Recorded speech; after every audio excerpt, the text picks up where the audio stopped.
There is a particular quality of stillness that belongs only to very old stories, a kind of settling, like dust coming to rest on a stone floor after a long afternoon. When we turn our attention toward the origins of the Aztec people, or as they called themselves, the Mexica, we find ourselves inside that kind of stillness. We find ourselves standing at the edge of something vast and unhurried, a story that unfolded not in days or seasons, but across long, slow centuries. A story that moved the way rivers move through flat and ancient land, gradually, without rush, without urgency, simply following the quiet pull of something distant, something not yet seen. The Mexica did not begin in the great valley of central Mexico. They did not begin beside the shimmering lake where their city would one day rise. They began somewhere far to the north, in a place they carried in their memory and in their stories like a smooth stone carried in the palm of the hand. They called this place Aztlan. And though scholars have spent many quiet years searching for it, tracing old paths across dry and dusty landscapes, reading the faded lines of ancient codices by lamplight, Aztlan has never been found with any certainty. It exists now the way many origins exist, softly, somewhere between the real and the remembered, a place more felt than located. An island, some stories say, sitting in the middle of a calm and silver lake, where herons moved slowly through still water and the air was cool and light. From Aztlan, the Mexica began to move. The date most often given in their own accounts is something close to the year 1111 in the calendar we use today, though these ancient numbers drift a little depending on which account you read, which tradition carried the memory forward. What is clear is that the journey was not quick. It was not a single season's walk or a single generation's undertaking. It was a migration that wound itself through time the way smoke winds through an open room, slowly filling everything, taking the shapes of the spaces it moved through before dissolving and beginning again somewhere else. They moved in groups, families and clans, and the old ones who remembered more than the young ones could yet understand. They carried with them what they needed, and what they needed most, beyond food and water and the warmth of woven cloth, was a sense of direction. Not a direction of geography exactly, but a direction of purpose. The Mexica believed themselves to be guided by a deity they held above all others, Huitzilopochtli, a god associated with the sun and with warfare, a figure whose voice and will were carried and interpreted by a class of priests who walked with the people.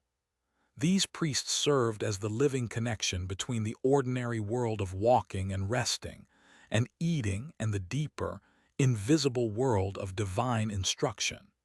And so the migration was not simply a people searching for land. It was something more interior than that. It was a people listening. The landscape they moved through was the vast, ancient terrain of what we now call northern and central Mexico. Much of it was dry, arid plateaus where the light fell flat and wide, and the shadows of clouds drifted slowly across pale earth. There were places where the land opened into broad, shallow valleys, where thin rivers moved quietly between low hills, where the grasses turned golden in the dry months, and then, when the rains returned, became green and soft again almost overnight. The Mexica would stop in these places, sometimes for a season, sometimes for several years. They would plant small fields of maize, their most sacred and essential crop, and they would tend those fields with careful hands, pressing seeds into the dark earth, watching the stalks rise, harvesting what the earth offered before gathering themselves again and continuing south and east. There is something deeply calming in imagining this pace. A civilization not yet a civilization, still becoming itself, moving slowly through open land at the rhythm of seasons and rainfall and the quiet instructions of their faith. They were not in a hurry, or rather the scale of their journey made hurry meaningless. What mattered was not speed but continuity, not arrival but the act of moving. And so they moved, generation after generation. Grandparents who had begun the journey somewhere in the north died in the middle of the long walk, and their children continued, and their children's children, each one carrying forward the stories of where they had come from and the promise of where they were going. That promise, as their traditions recorded it, was specific. Huitzilopochtli had told them through the voices of his priests that they would know their resting place by a sign. They would find an eagle perched upon a cactus growing from a stone in the middle of a lake. The eagle would be holding a serpent, and when they saw this sign, they would stop. They would stop because they would have arrived. The place where that vision appeared would be the place where they would build their home, their city, their world. This image, the eagle, the cactus, the serpent, the lake, has persisted all the way into the present, carried forward across 5 centuries of change, still visible today on the flag of Mexico. A quiet testament to the long, slow power of a very old story. The journey was not without difficulty. The Mexica were not alone in the landscape through which they moved. The central Mexican plateau had for centuries been home to many other peoples, many other traditions, many other small cities and agricultural communities that had their own histories and their own claims to the land. The great city of Teotihuacan, which had once been among the largest in the ancient world, had by this time already fallen, its pyramids still standing, its broad avenues still there, but the civilization that had built them long since dissolved, leaving behind only the stone and the quiet. The Mexica would have passed near or through the ruins of Teotihuacan during their journey. They would have looked up at the pyramid of the sun and the pyramid of the moon with the particular kind of reverence that people feel when they stand before something ancient and enormous and no longer quite understood. These ruins were already old when the Mexica encountered them, already layered with silence and mystery. The Mexica also encountered living cities.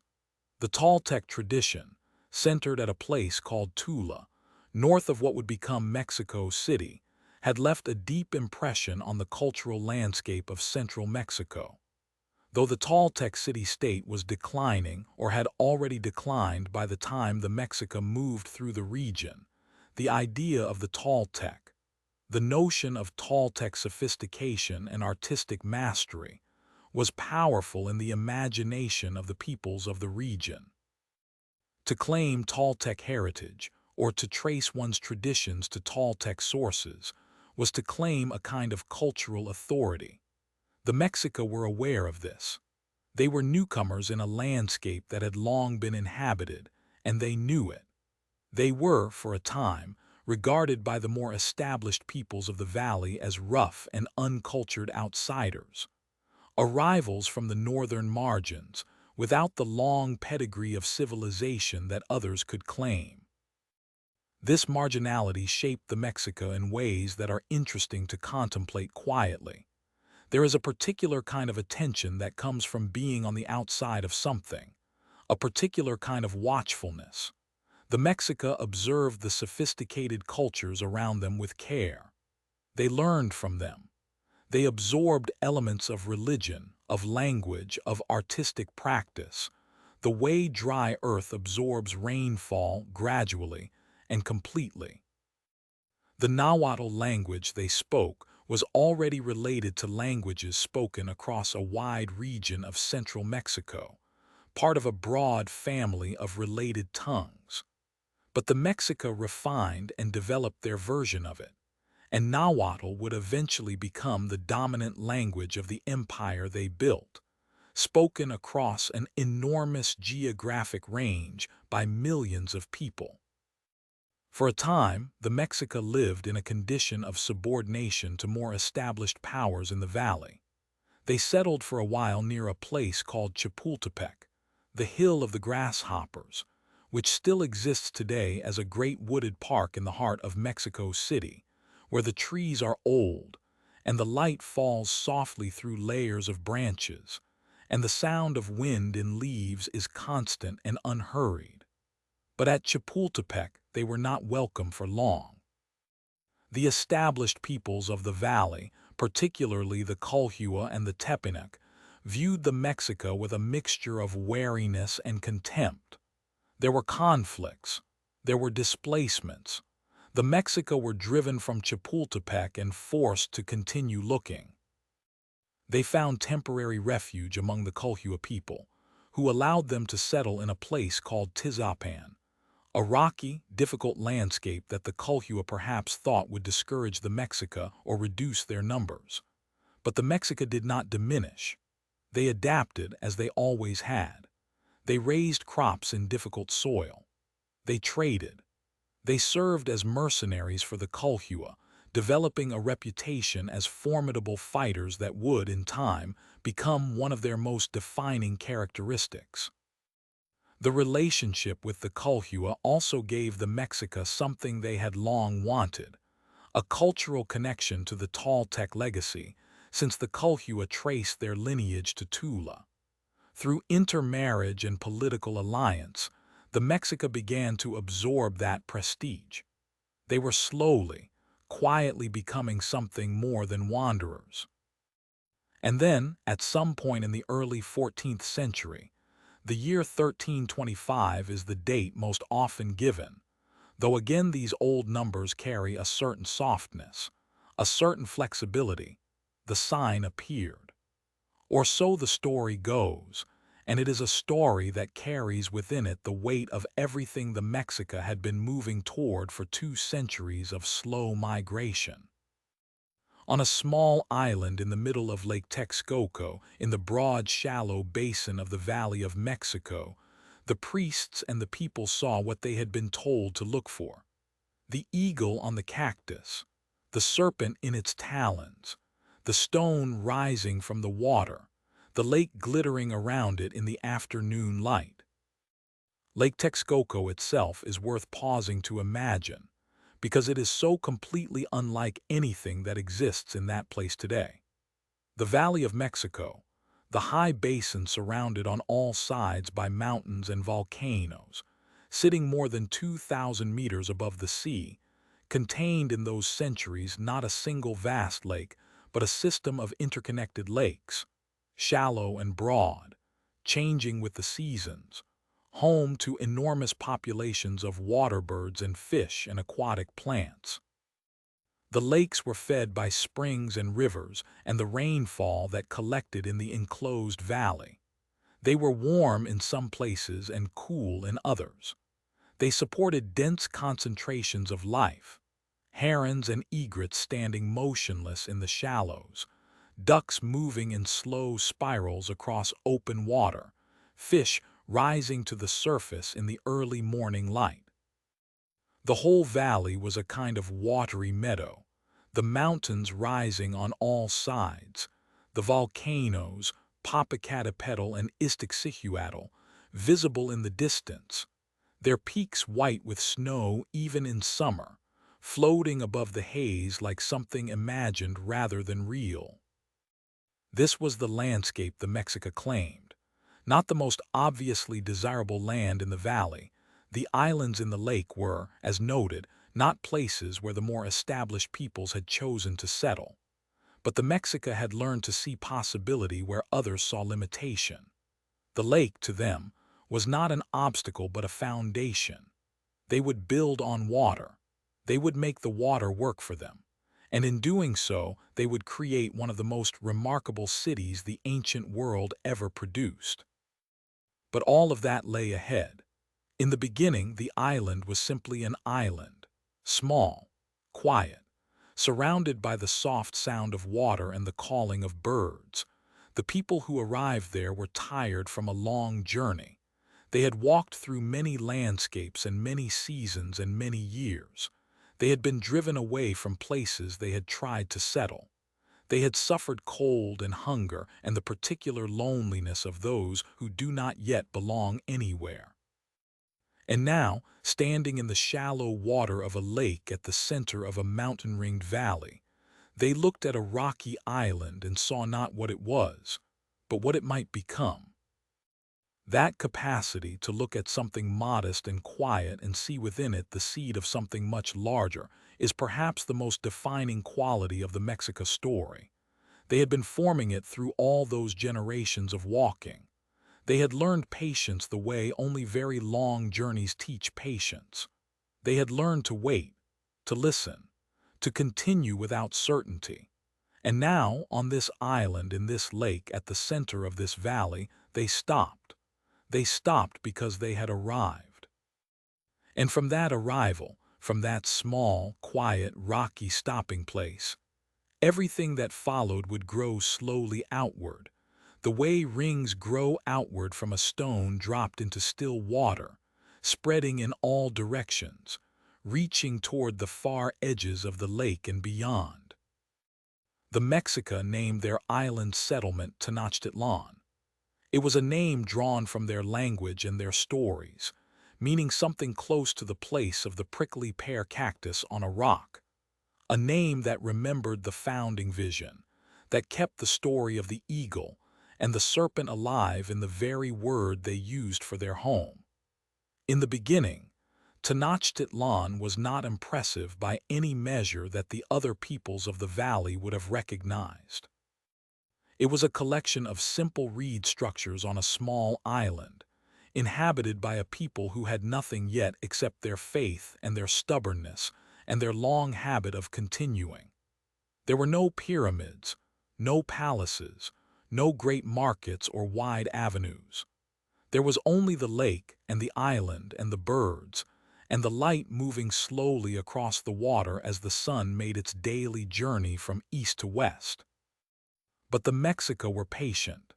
They had learned patience across 2 centuries of walking, and so they began, slowly and carefully and without rush, to build. They built with what the lake gave them. They harvested reeds and mud from the shallow water. They constructed simple causeways linking the island to the mainland, narrow paths across the water that could be crossed carefully, one step at a time, the water dark and cool on either side. They developed a technique for creating new land, artificial islands built up from layers of mud and vegetation and root systems, anchored to the lake floor by the roots of the plants they grew there. These artificial islands were called chinampas, and they would become one of the most sophisticated agricultural systems in the ancient world, capable of producing harvests of extraordinary abundance from what had been open water. But that development was gradual. It came with time and effort, and the accumulated wisdom of many growing seasons.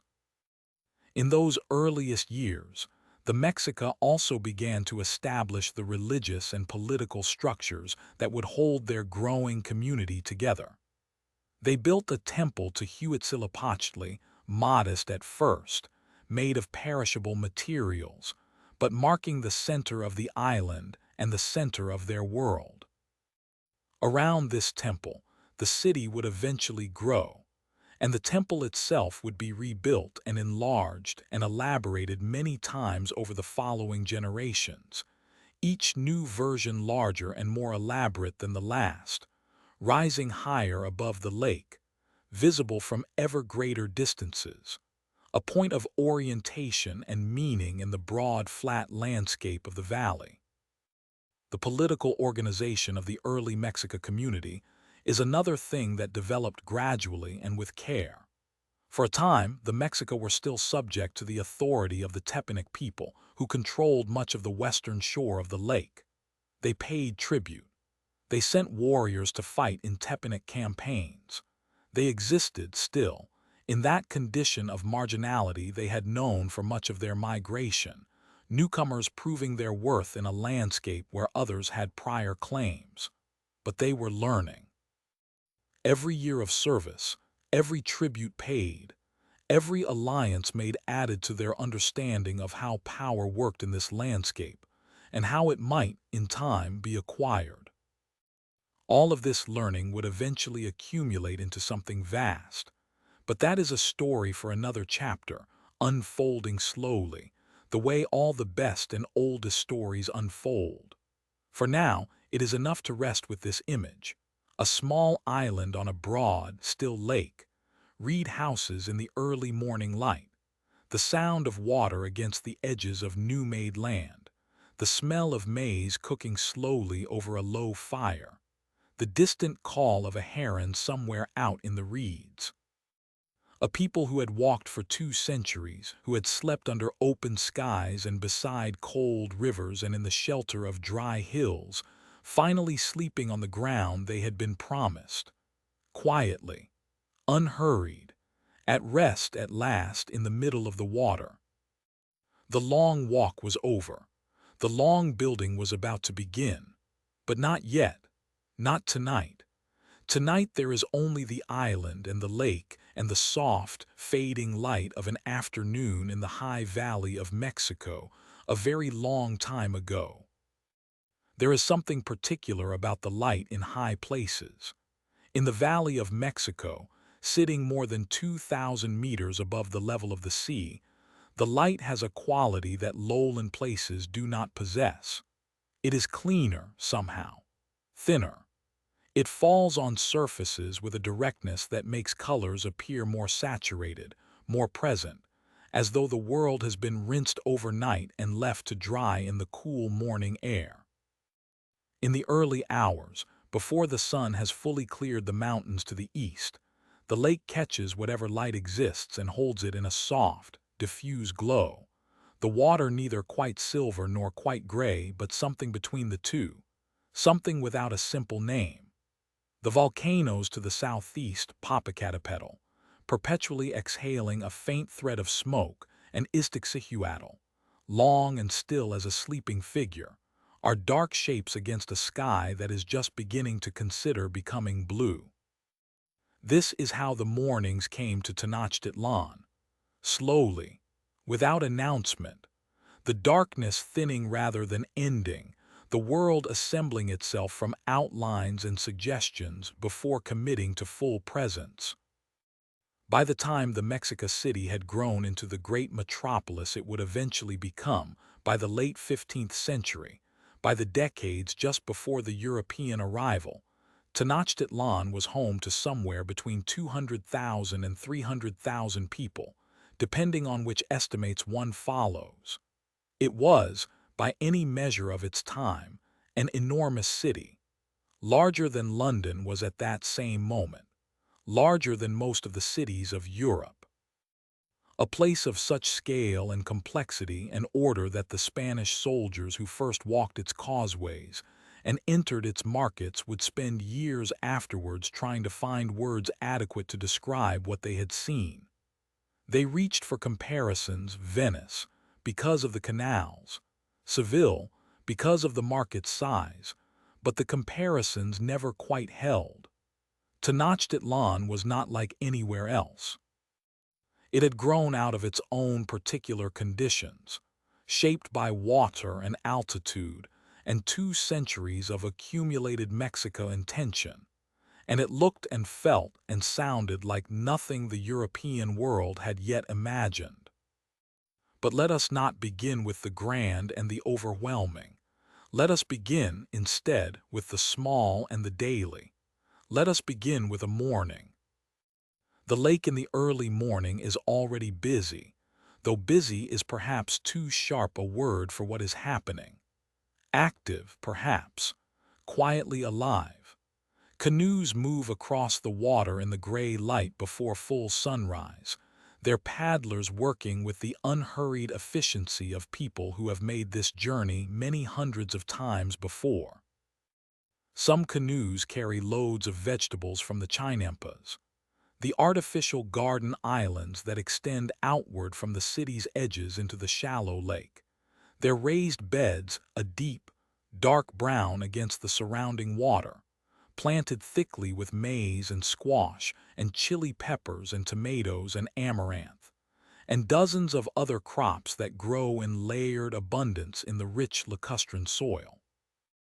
Other canoes carry firewood or cut reeds for construction, or loads of lime and stone for the constant building and rebuilding that a growing city requires. The sound of paddles moving through water is soft and rhythmic, a sound that has been present in this place for as long as anyone can remember, a background note to every Tenochtitlan morning, as reliable as the light and the cool air. The city itself, seen from the water, presents itself as a dense, low mass of white-plastered buildings broken here and there by the upward thrust of temple pyramids, their stepped sides rising in clean geometric lines above the rooftops. The temples are painted, red and white and blue and yellow, the colors applied in broad, flat planes that catch the light at different angles as the sun moves. The largest of these structures, the Templo Mayor, the Great Temple, rises at the center of the city, its double stairway facing west, its two shrines at the top dedicated to Huitzilopochtli and to Tlaloc, the ancient rain deity who governed water and growth and the nourishment of crops.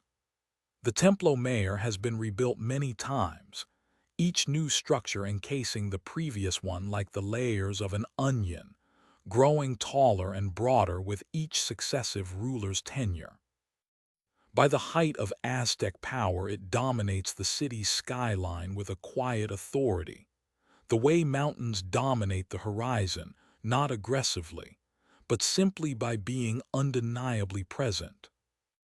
The city is organized around this center, the way a spider's web is organized around its central point, in radiating lines and concentric connections, everything relating back to the sacred precinct where the great temple stands.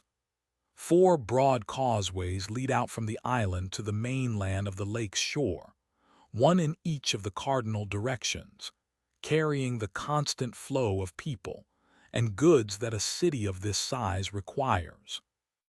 These causeways are wide enough for many people to walk abreast, and they are interrupted at intervals by wooden bridges that can be raised to allow canoes to pass, and that can, in times of need, be removed entirely, making the island temporarily unreachable from the shore. The lake is the city's greatest defense. It is also its greatest resource. These two qualities are not in conflict. They simply exist together, the way many things in this city exist together in careful, considered balance. Walking into Tenochtitlan from one of the causeways, moving from the open brightness of the lake into the more shaded world of the city's streets, is to enter a place of surprising order and cleanliness. The Mexica were, by every account, including those left by the Spanish soldiers who saw the city at its height, fastidious in their habits of urban management. The streets were swept daily by large teams of workers whose sole responsibility was to keep the public spaces clean and orderly. Waste was collected and transported by canoe to the agricultural areas, where it was used to enrich the chinampas. The water supply was managed through an aqueduct system that carried fresh water from springs on the mainland into the city, a twin-pipe structure so designed that one pipe could continue carrying water while the other was cleaned and maintained. Nothing in the city's infrastructure was left to chance or allowed simply to develop on its own. Everything was designed. Everything was tended. The streets themselves follow the logic of the water. Many of them are, in fact, canals, channels of dark lake water running between the raised platforms of buildings, the primary highways along which goods move from the outer chinampas, and causeways into the interior of the city. Some streets are dry, paved with flat stones, smoothed by the passage of millions of sandaled feet over many decades, and these run alongside or across the canals, connected to them by small bridges of stone or wood. The effect is something like a grid, though not a perfectly regular one. The geometry is slightly looser than that, accommodating the organic shapes of the original island, the gradual accretion of new land built up over generations of expansion, the particular requirements of different neighborhoods and their functions. Because Tenochtitlan is very much a city of neighborhoods, each section of the city, the Mexica word is calpulli, meaning something like community group or ward, has its own identity, its own patron deity, its own local temple and school, its own market and meeting places. The calpulli is the basic unit of Mexica's social organization, the structure within which most people live their entire lives. A person is born into a calpulli, is educated within it, works within it, marries within it or in relation to it, performs their civic and religious duties within its framework, and is eventually buried within its boundaries. The calpulli holds land communally and distributes it to its member households for their use, though not for permanent private ownership. It organizes the tribute that its members owe to the larger state. It maintains its own records and its own traditions. It is, in a sense, the city within the city, the real texture of daily life, as opposed to the grand structures of palace and temple that catch the eye from a distance. Within the calpulli, the household is the center of everything. Mexica households are modest in size and design by the standards of the palace quarter or the great temple precinct, but they have a warmth and a specificity that those grander spaces do not possess. A typical family home is a single-story structure built around a central courtyard, open to the sky, where light collects and where the family's daily life unfolds across the hours. The walls are of stone or adobe brick, plastered white and smooth to the touch. The floors are swept and sometimes strewn with reed mats that carry a faint smell of dry grass. There are no windows as the European tradition would understand them. The light comes from the courtyard, filtering into the rooms that open onto it through wide doorways that can be closed against cold or rain with hanging cloth. At night, small clay oil lamps cast a warm, unsteady light that makes the shadows in the corners breathe slowly. The central courtyard is where food is prepared and where the family gathers in the early morning and the evening. There is almost always a grinding stone, the metate, a slightly concave slab of volcanic rock on which maize is ground with a cylindrical roller, also of stone, into the masa from which tortillas are made. The sound of grinding is one of the constants of Mexican domestic life, beginning before dawn when the first light is still more darkness than light, and the air is still cold and smelling of night. The person grinding, most often a woman, though this is not absolute, moves the roller back and forth across the metate in a slow, deliberate rhythm, the dried maize kernels gradually becoming a soft, pale paste that smells faintly of earth and warmth. This is a meditative sound, the sound of sustenance being prepared with patient hands, unhurried, present, repetitive in the way that all essential things eventually become repetitive. Not boringly but beautifully, the way the tide is repetitive, the way breath is repetitive. Maize is everything in the Mexica diet. It is the staple, the foundation, the substance from which most meals are built. It is also something more than food. It is sacred, woven into the mythology of creation, the substance from which human beings themselves were believed to have been shaped in the very oldest stories. To handle maize is to handle something holy, and this is not merely a metaphor in the Mexica world. The reverence with which maize is treated in daily life, the care with which seeds are selected and stored, the attention paid to the growing plants through the long summer months, the gratitude expressed at harvest, is the same reverence with which devotion is offered to the deities in the great temples. The distinction between the sacred and the everyday is not sharp in Tenochtitlan. It is more of a gradient, a slow and continuous shading from one into the other, so that the act of grinding maize before dawn and the act of making an offering at the local temple are not opposites, but relatives, expressions of the same underlying orientation toward the world. Beyond maize, the Mexica diet is varied and in many ways surprisingly sophisticated. The lake and its surrounding wetlands provide an abundance of protein. Fish of several varieties, caught with nets and traps from the canoes that move constantly across the water. Waterfowl, numerous and easily hunted in the reed beds. Small crustaceans and aquatic insects and their eggs, harvested from the surface of the water and dried for storage. There is a small blue-green algae, spirulina, though it was not called that then, that forms on the surface of the lake in dense mats, and is harvested and dried into flat cakes, eaten with chili sauce and tasting, by some accounts, of something between cheese and dried herbs. It is one of the quieter innovations of Mexican nutrition, this harvesting of the lake's own growth, this turning of algae into food, and it speaks to the same patient inventiveness that turned a marshy island into a city of 300,000 people. The markets of Tenochtitlan are among the most celebrated features of the city, described by early European observers with an astonishment that, even filtered through the distance of 5 centuries, is still palpable.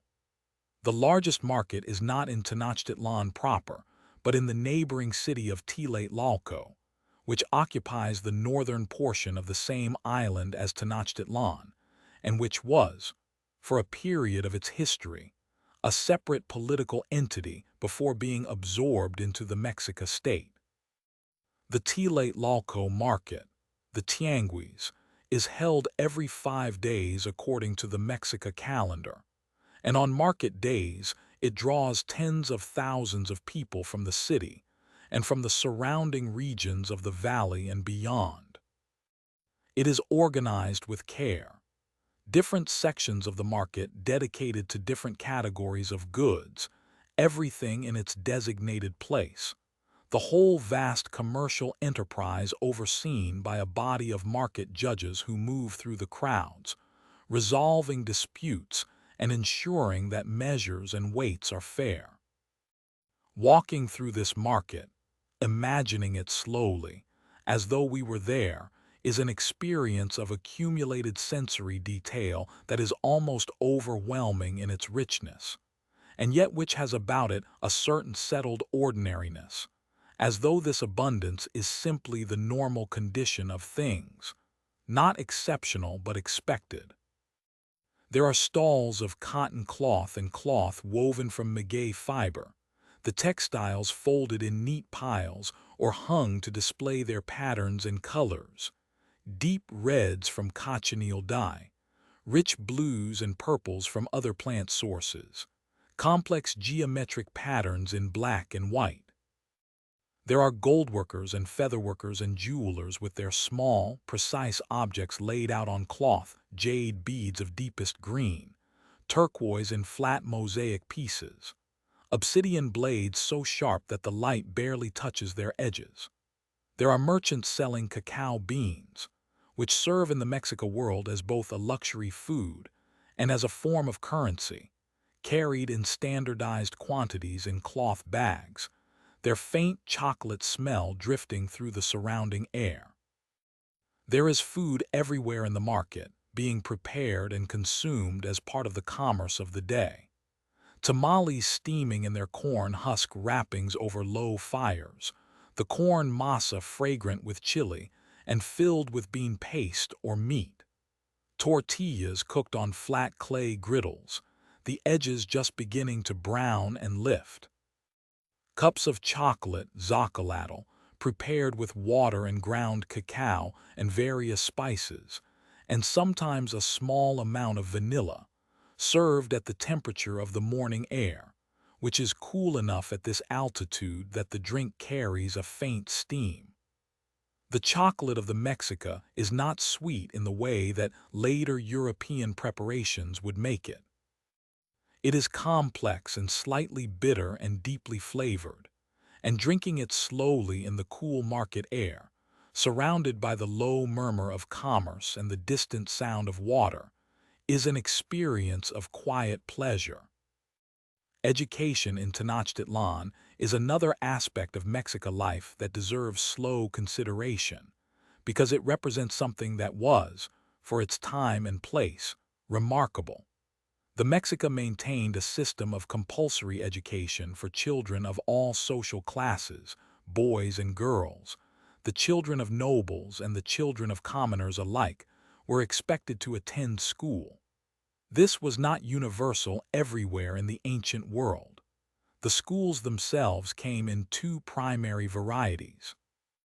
The Talpachkali, the House of Youth, was the school attended by most commoner children, where they received instruction in history, religion, civic duties, and the military training that all adult men were expected to have. The Kamikak was a more intensive institution, attached to the temples, where the children of the nobility and those destined for the priesthood received a deeper and more demanding education. The reading and writing of the Mexica pictographic script, the detailed knowledge of the sacred calendar, the complex protocols of ceremony and ritual, the history of the Mexica people as carried in the oral tradition of the trained specialists who maintained it. The education of girls, while different in its specific content from that of boys, was taken seriously within its own domain. Girls learned the skills of household management and textile production, the latter being an area of considerable sophistication and social significance in the Mexica world, where the quality of a woman's weaving was a matter of real prestige and social standing. But girls were also taught the religious knowledge and the ceremonial practices appropriate to their gender roles, and the transmission of these traditions from mothers and teachers to daughters was itself a form of education as serious and as valued as anything that happened in the formal schools. The rhythm of the Mexica day follows the rhythms of the sun, which at this latitude and altitude is a particularly present and significant force. The morning begins early, before full light, with the sounds of grinding and the smell of smoke from cooking fires beginning to rise into the cool air. By mid-morning the city is in full activity, canoes moving, markets open, construction continuing on the endless building projects that a growing empire always seems to require, craftspeople working in their workshops, children in school learning the stories and the knowledge that will carry the civilization forward. The afternoon in the valley can become warm, the high-altitude sun direct and bright, and there is often a period of slower activity in the middle of the day, a natural quieting. Then, as the afternoon light begins to soften and angle, activity picks up again. The return of canoes from the Chinampas, the closing of market stalls, the preparation of the evening meal, the gathering of families in their courtyards as the day descends toward dusk. The evenings in Tenochtitlan, when the city's 10,000 cooking fires begin to send their smoke upward into the cooling air, and the light on the lake fades from gold to orange, to a soft rose and then to gray, must have had a particular quality of settled peace. The sound of the city at that hour would have been the sound of human life lived at close quarters, but without urgency, voices, laughter, the distant sound of music from a temple where an evening ceremony was being conducted, the splash of a paddle on the darkening water, the cry of a night bird from somewhere out in the reed beds, the mountains on the horizon still catching the last light, the volcanoes dark and still. the lake broadening out in all directions into a deepening dusk, the opposite shore invisible, everything softening at the edges. It is worth resting in that image for a moment. The city on the lake as the light fades, the human scale of it, the ordinary evenings in ordinary households, the smell of food, the comfort of familiar voices, the particular satisfaction of a day completed and the body ready for rest. The Mexica were not simply the builders of pyramids and the practitioners of elaborate ceremony, though they were those things too. They were people who ground maize before dawn and paddled canoes across a lake in the cool morning light, and sat with their children in the evenings, and listened to the water moving softly against the edges of the world they had built. They were people with textures and temperatures and smells in their lives, with the particular pleasures of a good meal and warm shelter, and the company of those they knew. The city grew across the decades and the generations, expanding outward into the lake through the patient work of Chinampa construction, linking itself through roads and bridges and causeways to the surrounding towns and villages on the mainland, absorbing neighboring settlements and building new ones, becoming not simply a city, but the organizing center of an entire regional world.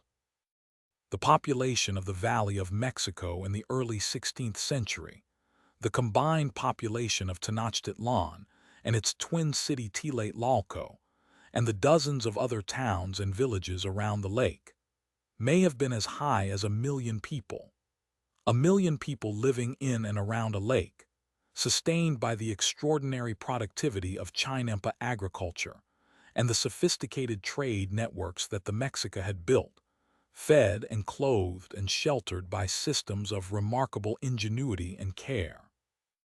The Chinampas themselves deserve a slow moment of attention because they are among the most quietly astonishing achievements of the Mexica world. The process of creating them begins with the lake bottom, the shallow areas where the water is no more than 1 meter or 2 deep.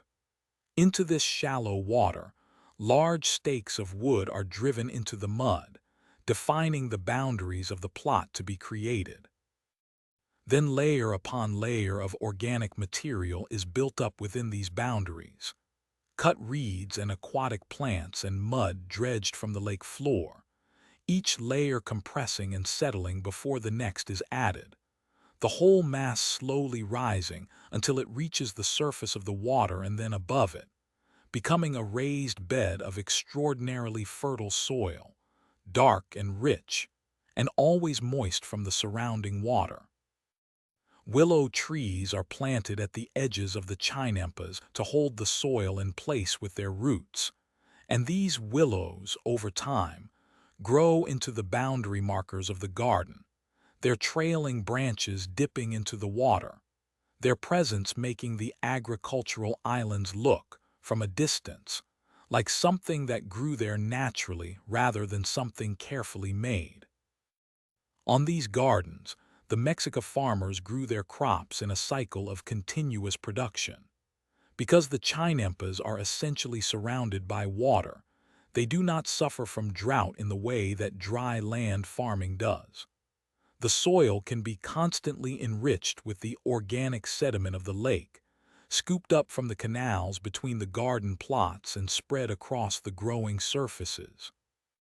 The result is a system that produces harvests with remarkable reliability and abundance, multiple harvests per year from the same plot of ground, the soil always replenishing itself, always ready.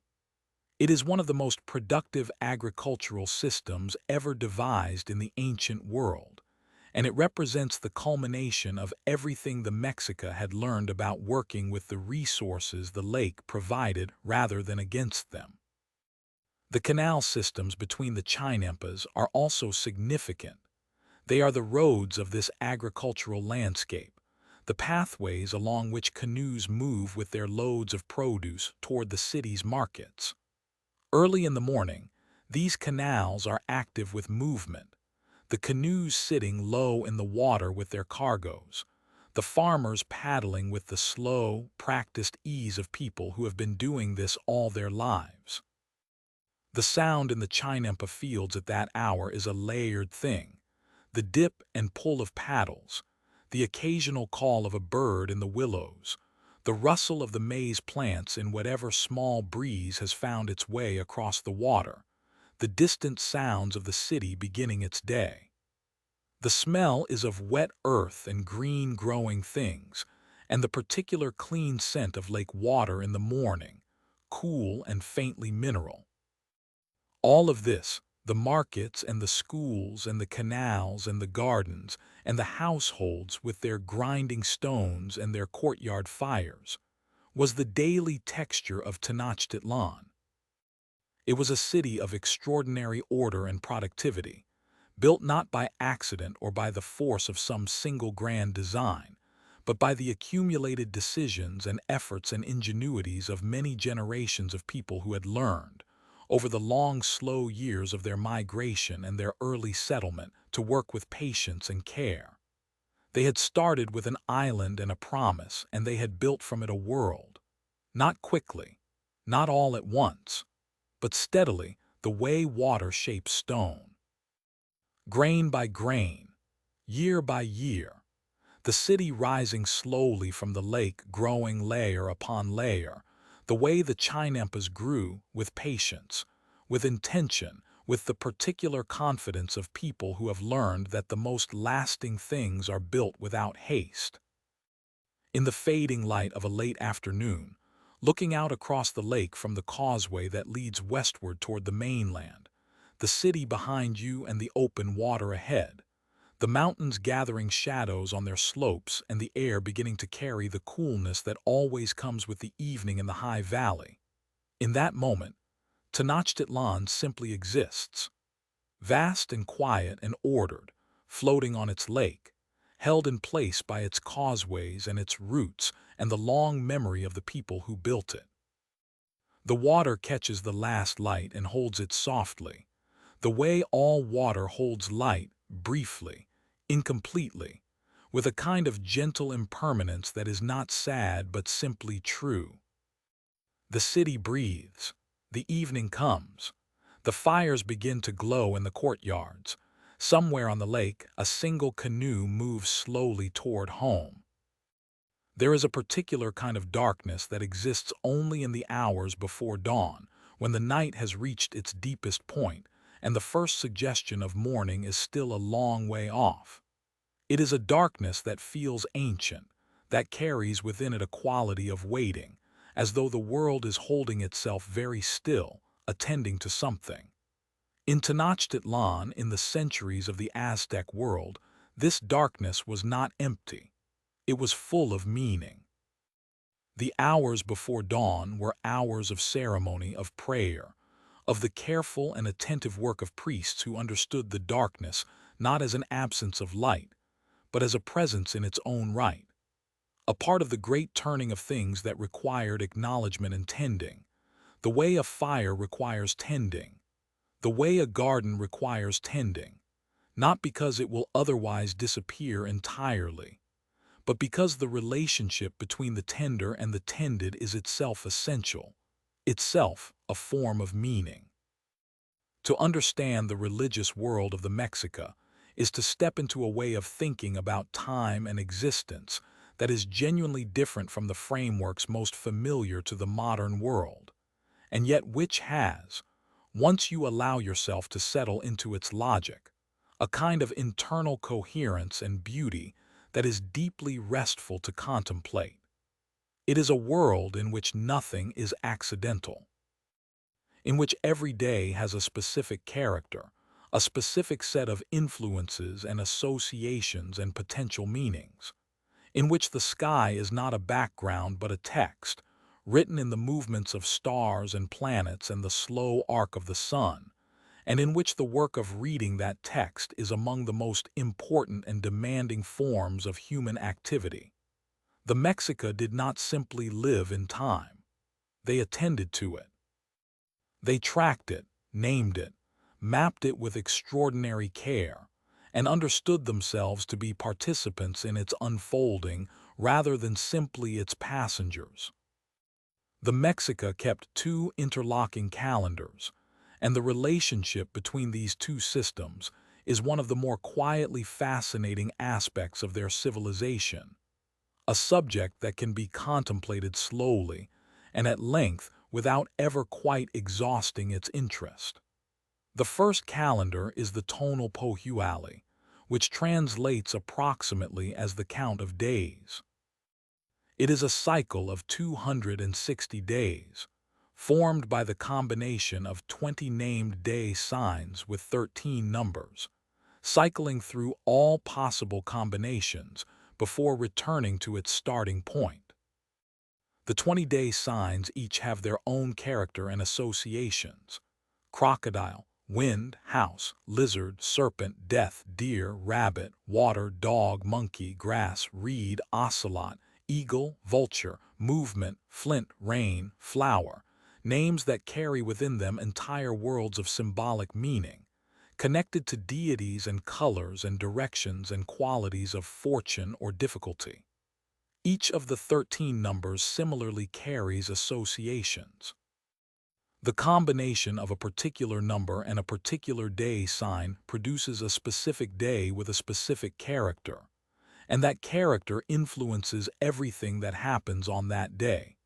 The prospects for planting or harvesting, for travel or staying still, for the naming of children, for the undertaking of new projects, for the conducting of ceremonies.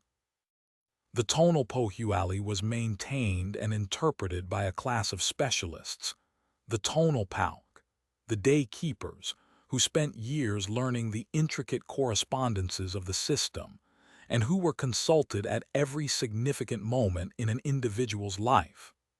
When a child was born, the day keeper would examine the calendar carefully, determining the characteristics of the birthday and the prospects it held for the child's future. If the birthday was inauspicious, and some days were understood as carrying particularly difficult qualities, the day keeper might advise that the child be named on a more favorable day a short time later, the naming ceremony serving to establish the child's relationship with a more auspicious set of cosmic influences. This was not superstition in any dismissive sense. It was a sophisticated attempt to align individual human life with the larger patterns of the universe, to understand the child's existence as embedded in a web of relationships and correspondences that extended far beyond the household and the city, and even the visible sky. The second calendar is the Ziupohuali, the count of years, a 365-day solar calendar organized into 18 months of 20 days each, with 5 additional days at the end of the year. These 5 remaining days, the Nemontemi, were regarded as difficult and inauspicious, a sort of crack between the years, when the usual order of things was suspended and particular caution was advised. The 18 named months of the Ziupohuali were each associated with specific ceremonies and agricultural activities, creating a year-long cycle of religious observance that was simultaneously a practical calendar for farming and a spiritual map of the relationship between human activity and divine intention. Each month had its own character, its own deities to be honored, its own forms of offering and ceremony, its own particular foods and colors and ritual requirements. Every 52 years, the two calendars, the 260-day tonal Pohuali and the 365-day Ziupohuali, completed a full cycle of coincidence and returned simultaneously to the same starting point. This 52-year cycle was called a Ziumopili, a bundle of years, and its completion was one of the most significant moments in Mexican religious life. As the end of a 52-year bundle approached, there was a period of genuine and deep uncertainty. The Mexica understood the continuation of the world to depend on the ongoing maintenance of right relationships between humans and the divine forces that sustained existence. The sun rose each morning not simply because it always had, but because the proper ceremonies had been performed, the proper offerings made, the proper relationships maintained.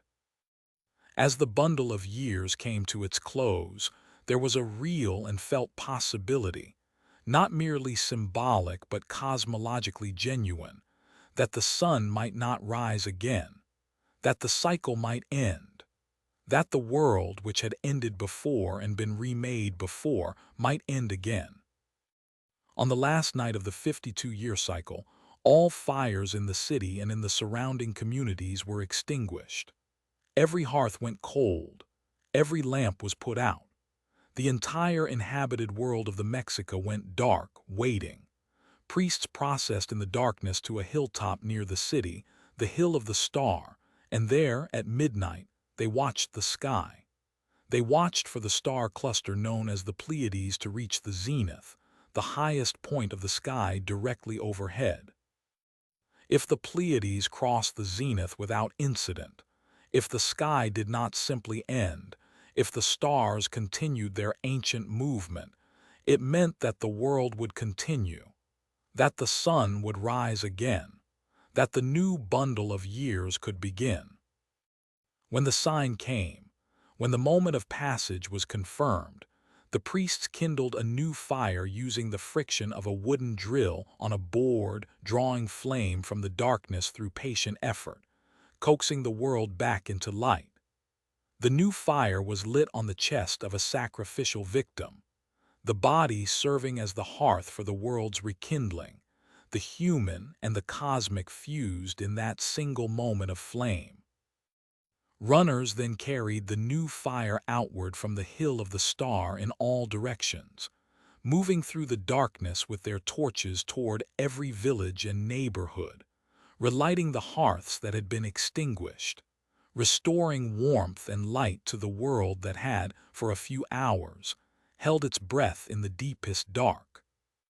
The joy of that restoration, the relief of a world that would continue, was expressed in feasting and celebration that lasted for days, the Mexica world exhaling slowly after the long tension of uncertainty, grateful for another bundle of years, another 52 revolutions of the great wheel of time. The deities of the Mexica world are numerous. The scholarly tradition speaks of hundreds of named divine figures, but they can be understood, in a broad and gentle way, as a collection of forces and principles that the Mexica recognized as active in the world. These are not deities in the sense of distant rulers who reside somewhere separate from ordinary life. They are, rather, presences woven into the fabric of existence, expressing themselves through natural phenomena and human experience and the turning of the calendar. Tlaloc, the ancient rain god, is present in the smell of rain on dry earth and in the mist that gathers on the mountainsides and in the slow seeping of water through soil. Quetzalcoatl, the feathered serpent, one of the most ancient and complex figures in Mesoamerican religious tradition, is present in the wind and in the morning star, and in the movement of knowledge from teacher to student, the learning that travels from one generation to the next like a breath. Zyptotic, the deity of spring renewal and agricultural regeneration, is present in the peeling of seed husks and the emergence of new growth, in the cyclical shedding and renewal that keeps the living world alive. Huitzilopochtli, the patron deity of the Mexica themselves, deserves particular attention because his cult is the one most central to the civic and ceremonial life of Tenochtitlan and the one most defining of Mexica identity. He is associated with the sun, specifically with the midday sun at its zenith, the moment of maximum light and heat, and with warfare, and with the Mexica people as a chosen community with a specific sacred function. His name translates approximately as hummingbird of the south, or hummingbird of the left, and the hummingbird carries within the Mexica symbolic world a specific significance. Warriors who died in battle or on the sacrificial stone were believed to return to the world as hummingbirds, hovering close to flowers in the afternoon light, their brief and iridescent presence a reminder of the lives given in service to the continuation of things. The mythology of Huitzilopochtli involves his birth on a mountain, Coatepec, Serpent Mountain, from the goddess Coatlicue, who became pregnant when a ball of feathers descended from the sky and touched her as she was sweeping. His siblings, led by his sister Coyolxauhqui, rejected this miraculous birth and moved against their mother. But Huitzilopochtli was born fully formed and armed, and he defended his mother and defeated his siblings, dismembering Coyolxauhqui and casting her body down the mountainside. This myth was enacted architecturally at the Templo Mayor in Tenochtitlan, where a great carved disc depicting the dismembered Coyolxauhqui lay at the base of the stairway leading up to Huitzilopochtli's shrine. The body at the foot of the mountain, the victor at the summit, the myth made permanent in stone.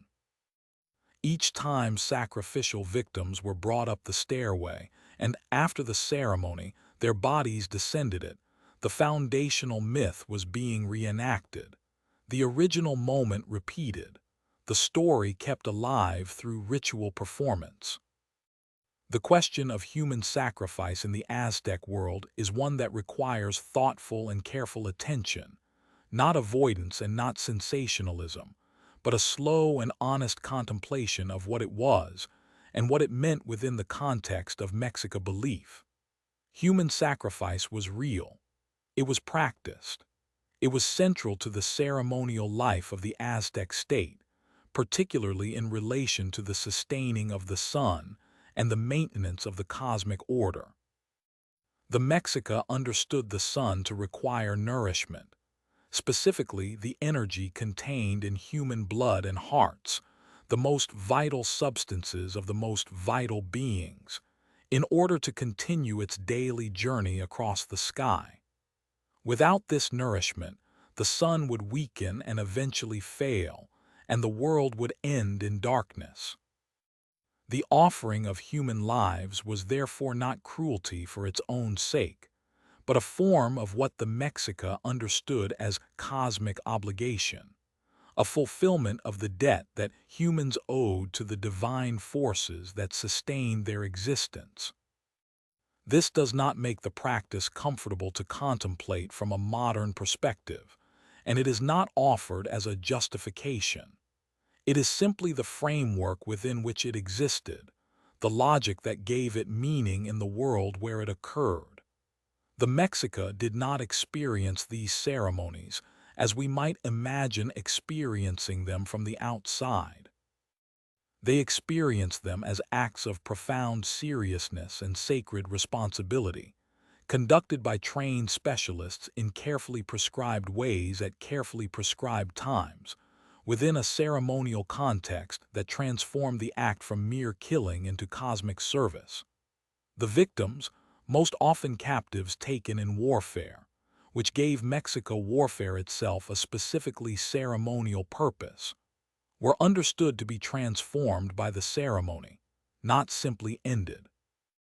They departed from one state of existence into another, their energy joining the larger flows of divine sustenance that kept the world in motion.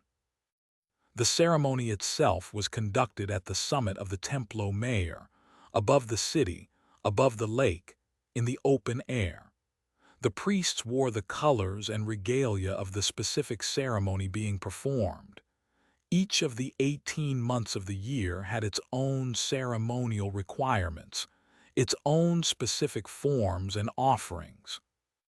The sound of drums and conch shell trumpets carried across the water of the lake to the surrounding communities on the mainland, marking the moment of offering, the ceremony audible at a distance even to those not present, the sound traveling across the still water with the particular clarity that high-altitude air gives to sound. The smoke of copal incense, a resin burned throughout Mexica's ceremonial life, its white smoke considered a means of communication between the human and the divine, rose from the temples in soft columns that the wind above the city carried slowly eastward. Copal incense is worth pausing to consider, because it is one of the most sensory threads connecting the Mexica ceremonial world to the living present. It is still burned in Mexican churches and in indigenous ceremonies today, its white smoke still rising with the same unhurried patience, still carrying the same faintly sweet, faintly woody scent that it carried in the temples of Tenochtitlan. The smell of copal is, in Mexico, the smell of ceremony itself, of the boundary between the ordinary and the sacred, of the moment when attention turns from the practical to the devotional.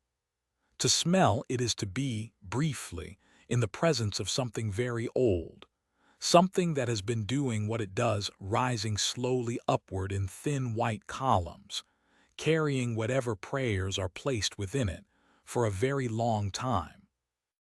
The Mexica ceremonial year, moving through its 18 months plus the 5 remaining days, was a calendar of sensory experiences as much as a schedule of religious obligations.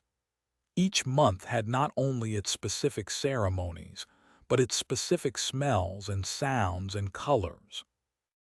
The month of Tlaquexipualistli in the spring involved ceremonies of renewal associated with Ziptotic, the flaying of sacrificial victims, and the wearing of their skins by priests in a ritual enactment of the earth's renewal, the old skin shed so that the new growth beneath could emerge, an image both difficult and precise in its representation of what happens in the natural world when winter ends and the dry season gives way to the first rains.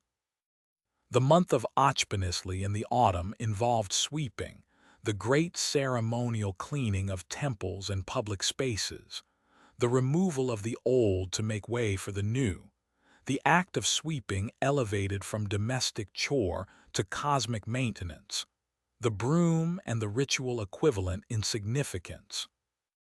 The month of Panquetzalisli in December was the great feast of Huitzilopochtli, the height of the ceremonial year, marked by processions and dances and offerings, and the particular ceremony of raising banners, quetzal feather flags, on poles throughout the city, the iridescent green and blue of the feathers catching the winter light as they moved slowly in whatever breeze found its way into the city from the mountains. The ritual specialists who maintained all of this, the priests and day keepers and ceremony leaders, were among the most educated members of Mexica society, the products of the Comicac schools where years of intensive training prepared them for their roles. They lived in the temple precinct, maintaining a discipline of fasting and ritual purity, waking in the night to perform the darkness ceremonies that could not wait for dawn.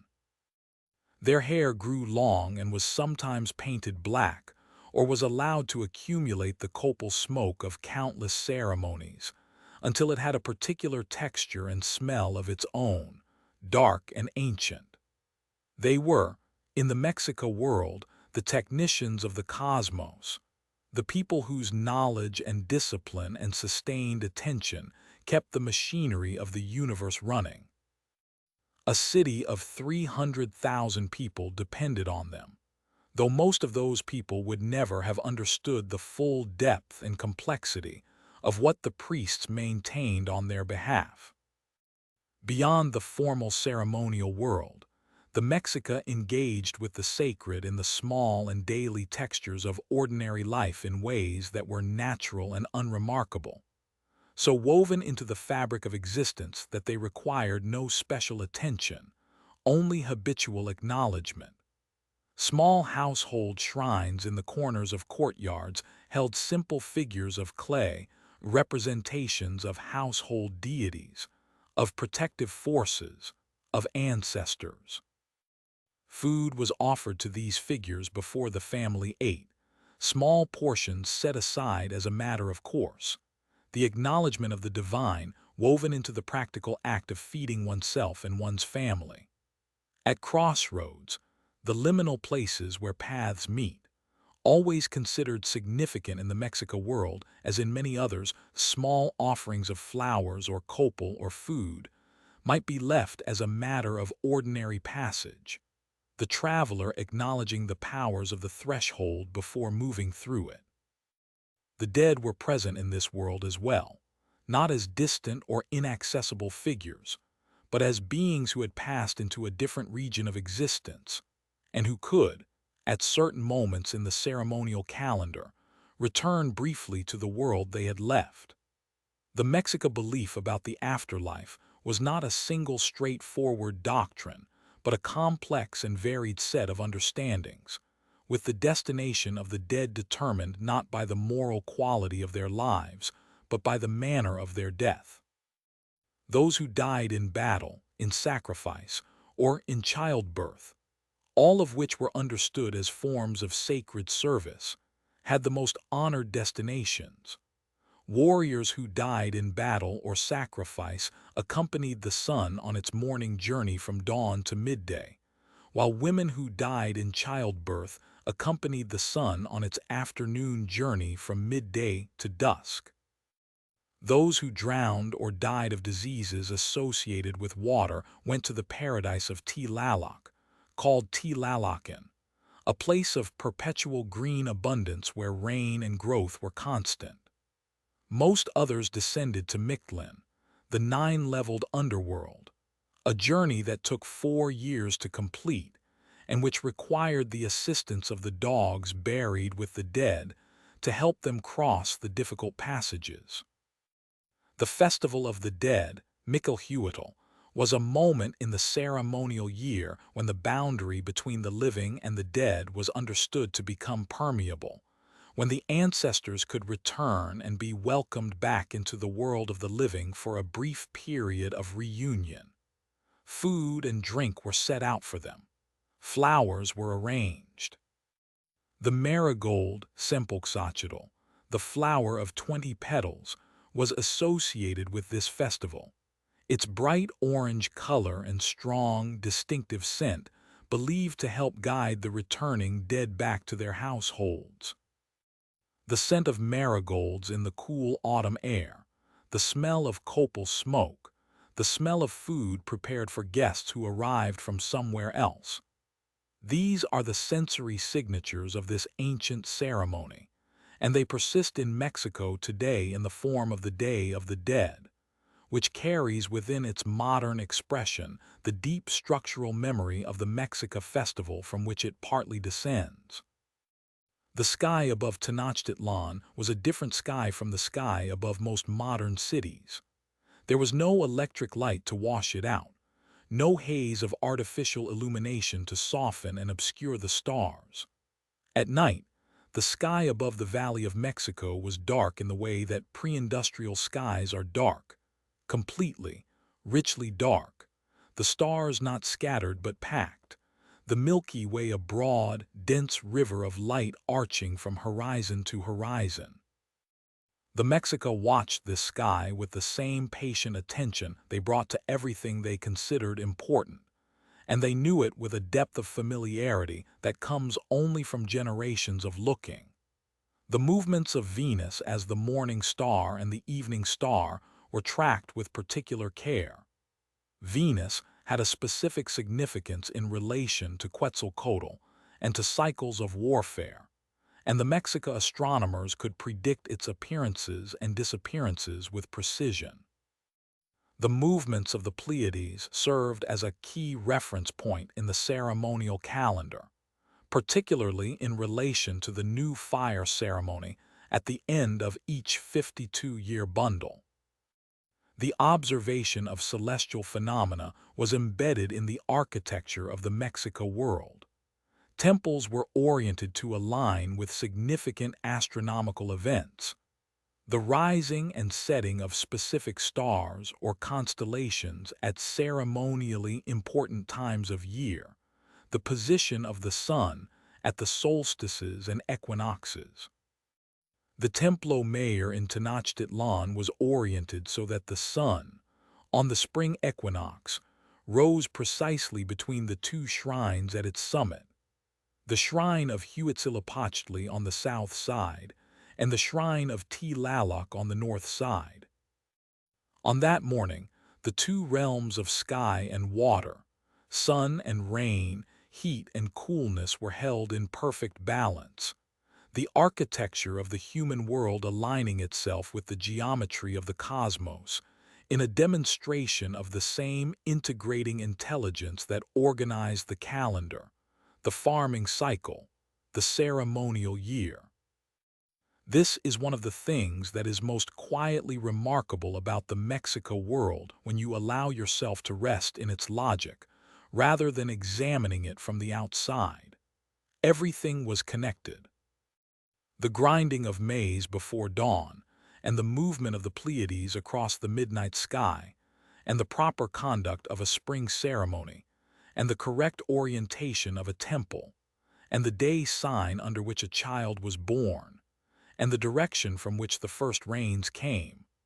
All of these things existed within a single coherent system of meaning, a web of correspondences so intricate and so complete that almost nothing in the world fell outside it. To live within this system was not to feel constrained by it. It was to feel held by it, oriented within it, part of something larger than oneself but not alien to oneself. The cosmic order not distant and indifferent but intimate and present, as close as the grinding stone on the floor of the courtyard, as immediate as the smell of copal smoke in the cool morning air. As the night deepens and the stars complete their slow arc across the sky above the Valley of Mexico, the priests on the temple platforms continue their watches, their attention steady and unhurried, holding the world in the same gentle grip with which the lake holds the city, not tightly, not urgently, but with a continuity that is its own form of sustenance. The water is dark below. The mountains are invisible in the darkness, present but unseen.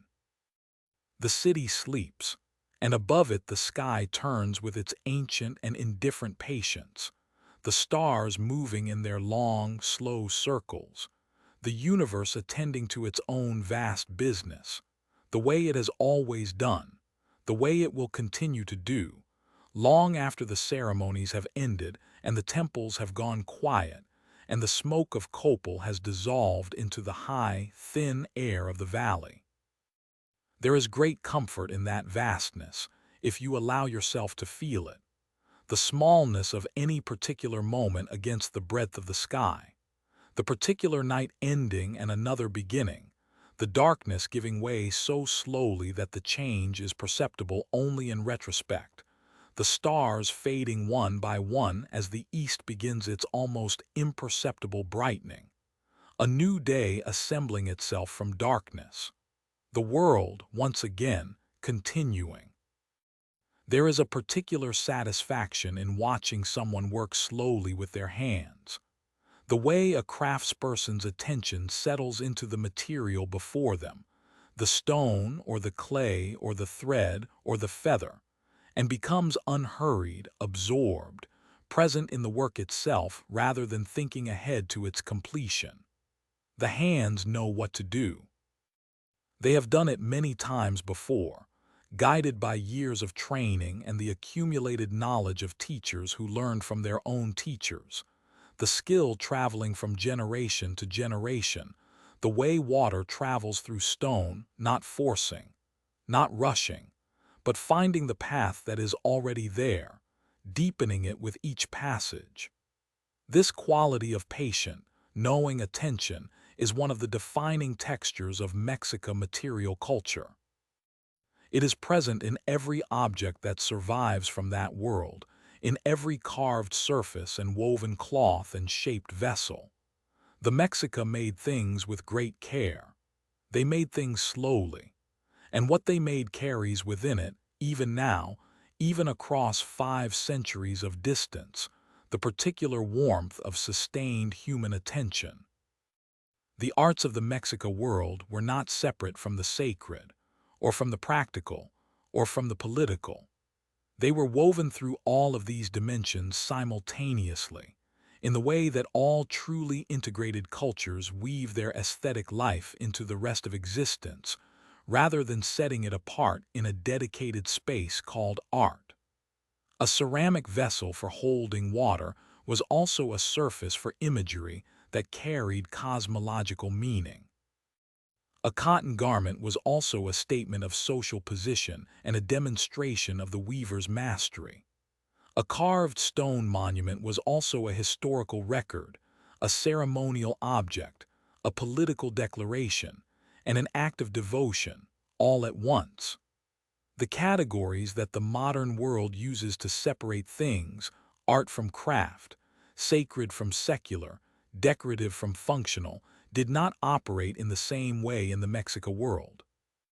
There, things were simply made, with all of their dimensions present simultaneously. The craft tradition that is perhaps most intimately associated with the Mexica, and which was considered among the most prestigious forms of making in their world, is featherwork. The creation of objects and garments and headdresses from the feathers of tropical birds, assembled with extraordinary delicacy and precision into compositions of color and pattern that have no real equivalent in the traditions of any other civilization. The feather workers, the Amanteca, were organized into their own calpuli in Tenochtitlan, living and working together in a community defined by their shared craft, their patron deity, and their specialized knowledge. They worked primarily with the feathers of birds from the tropical lowlands, the quetzal above all, whose tail feathers were among the most valued materials in all of Mesoamerica, a deep and luminous green that shifts toward blue in certain lights, the color of growing things and of water, and of the sky at a particular moment just before dusk when the blue deepens toward something richer.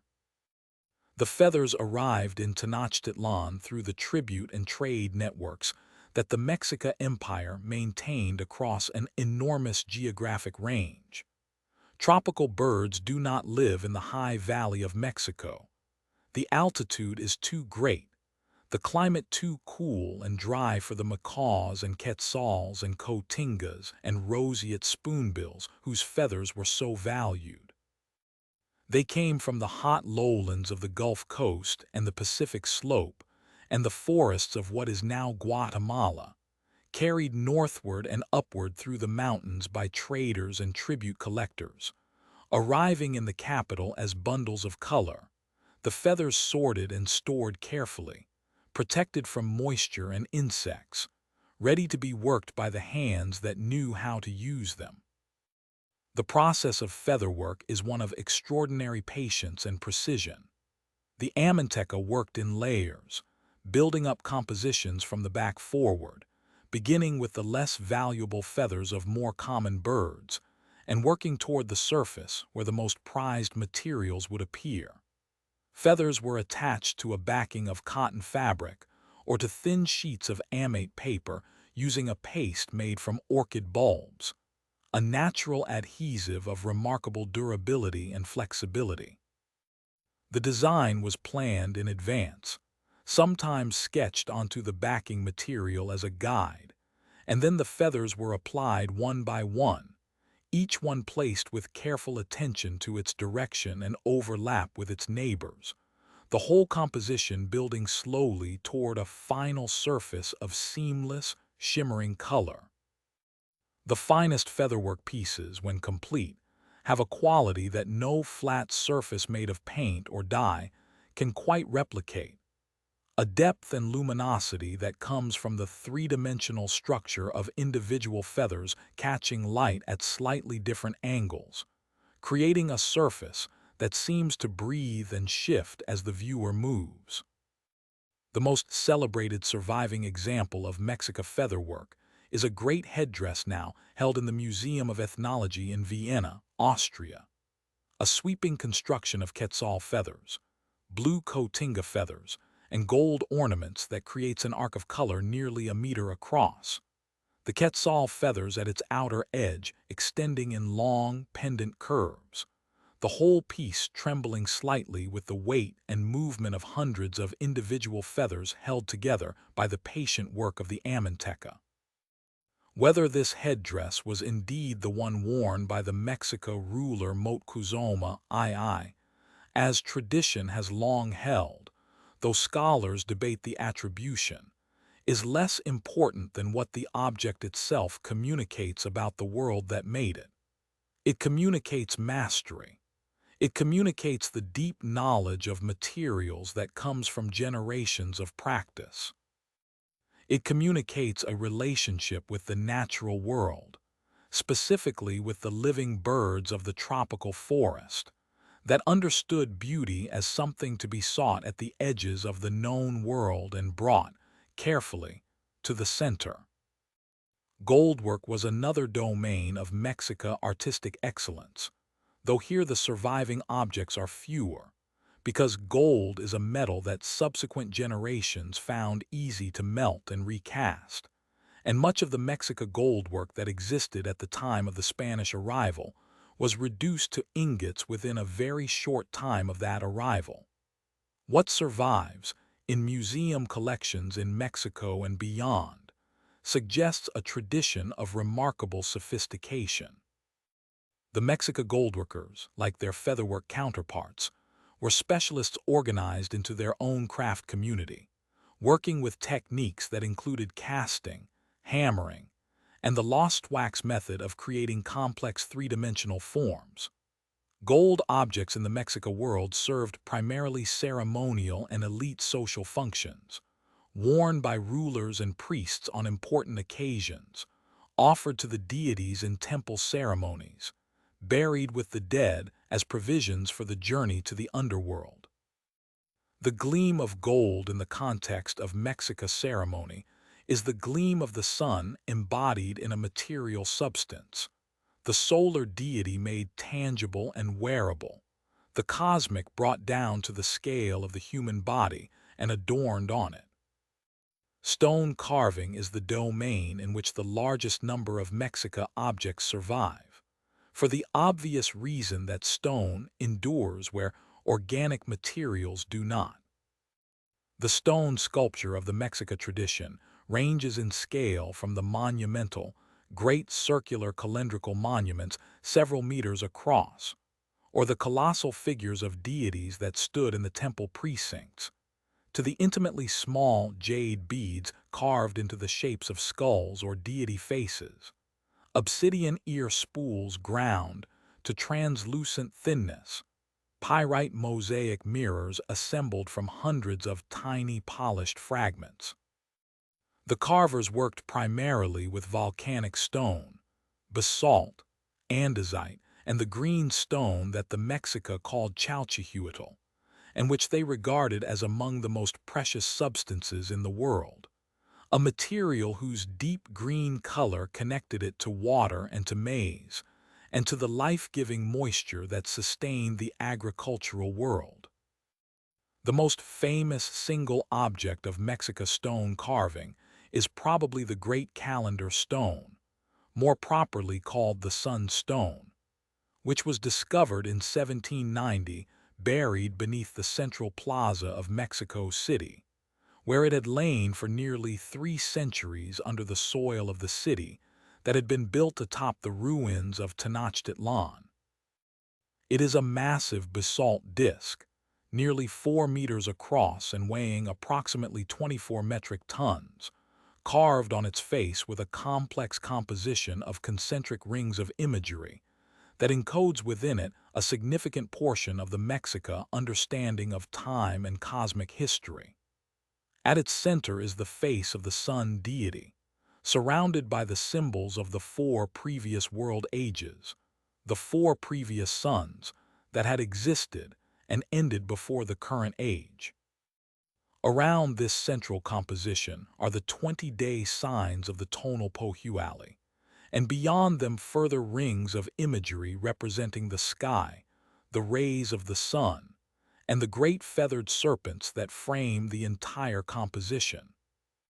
It is, among many other things, a document, a statement carved in stone of how the Mexica understood their position in time and in the cosmos, their present moment situated within a history of repeated creation and destruction, their current sun one in a series, dependent for its continuation on the ceremonies and offerings that the Mexica maintained.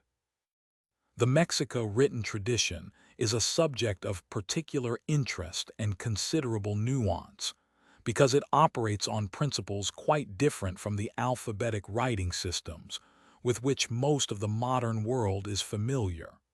The Mexica did not write in an alphabet. They did not transcribe speech directly onto the page in the way that alphabetic systems do. What they used was a system of pictographic and logographic notation, images and symbols that conveyed meaning in ways that were partly phonetic and partly ideographic, that recorded information in a form that could be read and interpreted by those trained in the system, but that worked differently from the letter-by-letter transcription of sound that alphabetic writing performs. These written records were kept in folded books, codices, made from long strips of amate paper, or from prepared deerskin, folded accordion style into panels that could be opened and read page by page or laid out in their full length for consultation. The paper itself was made from the inner bark of the fig tree, the amate, which was soaked and beaten into sheets of a warm, slightly textured tan that takes pigment well, and has a particular soft surface quality to the touch. The colors used to paint the codices were derived from natural sources, mineral pigments and organic dyes in reds and blues and yellows and greens, and the deep, opaque black of carbon-based ink, mixed with binders and applied with fine brushes made from animal hair. The scribes who created and maintained the codices were highly trained specialists, products of the Comicac schools who had spent years learning the conventions of the system, which images stood for which concepts, which combinations of visual elements conveyed which specific meanings, how to read the directional conventions that organized information on the page.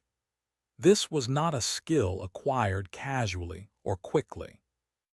It required sustained attention across many years of study, the kind of learning that only dedicated institutions can provide, and the Mexica investment in those institutions. The Comicac schools attached to temples throughout the city reflects the seriousness with which they regarded the preservation and transmission of knowledge. The subjects recorded in the codices were varied and comprehensive. There were calendrical codices that recorded the day count of the tonal pohuale and the complex relationships between day signs and their associated deities and influences. Essentially reference texts for the day keepers who needed to consult the sacred calendar in their work of divination and ceremonial planning. There were historical codices that recorded the migrations and conquests and political history of the Mexica people, the sequence of rulers and their accomplishments, the wars fought, and the territories incorporated into the empire. There were tribute codices, detailed records of the goods that subject communities owed to Tenochtitlan, organized by region and by commodity. Page after page of pictographic inventories listing the cloaks and cacao and gold dust and feathers and foodstuffs that flowed into the capital each year from the hundreds of towns under Mexica authority. And there were ritual codices that recorded the procedures for specific ceremonies, the order of events, the required offerings, the personnel involved, the regalia to be worn, essentially the liturgical texts of the Mexica ceremonial tradition. The majority of Mexica codices did not survive the Spanish arrival. In 1562, a Franciscan friar named Diego de Landa, working in the Yucatan Peninsula among the Maya, a related but distinct tradition, oversaw the burning of an enormous collection of indigenous books, declaring them works of the devil. Similar destructions took place elsewhere in Mesoamerica in the decades following the conquest. The loss is one of the great quiet griefs of human intellectual history. Entire bodies of knowledge, entire traditions of understanding, reduced to ash in acts of destruction that their perpetrators believed were righteous, but which cost the world an incalculable amount. A small number of codices survived, hidden or overlooked or preserved by indigenous communities who understood their value and found ways to keep them safe. Others were carried to Europe in the early decades of the colonial period and survive today in libraries in Rome and Vienna and Paris and Oxford, held carefully in climate-controlled rooms, their colors still present, their images still legible to those who have learned to read them. The knowledge contained in the surviving codices gives us a partial but still remarkable window into the depth and breadth of Mexica intellectual life.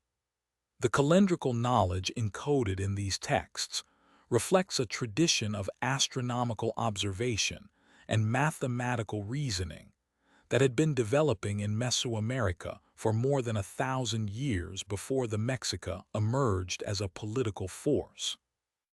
The tonal pohuali is not a Mexica invention. It is a far older Mesoamerican tradition that the Mexica inherited and maintained and integrated into their own ceremonial system.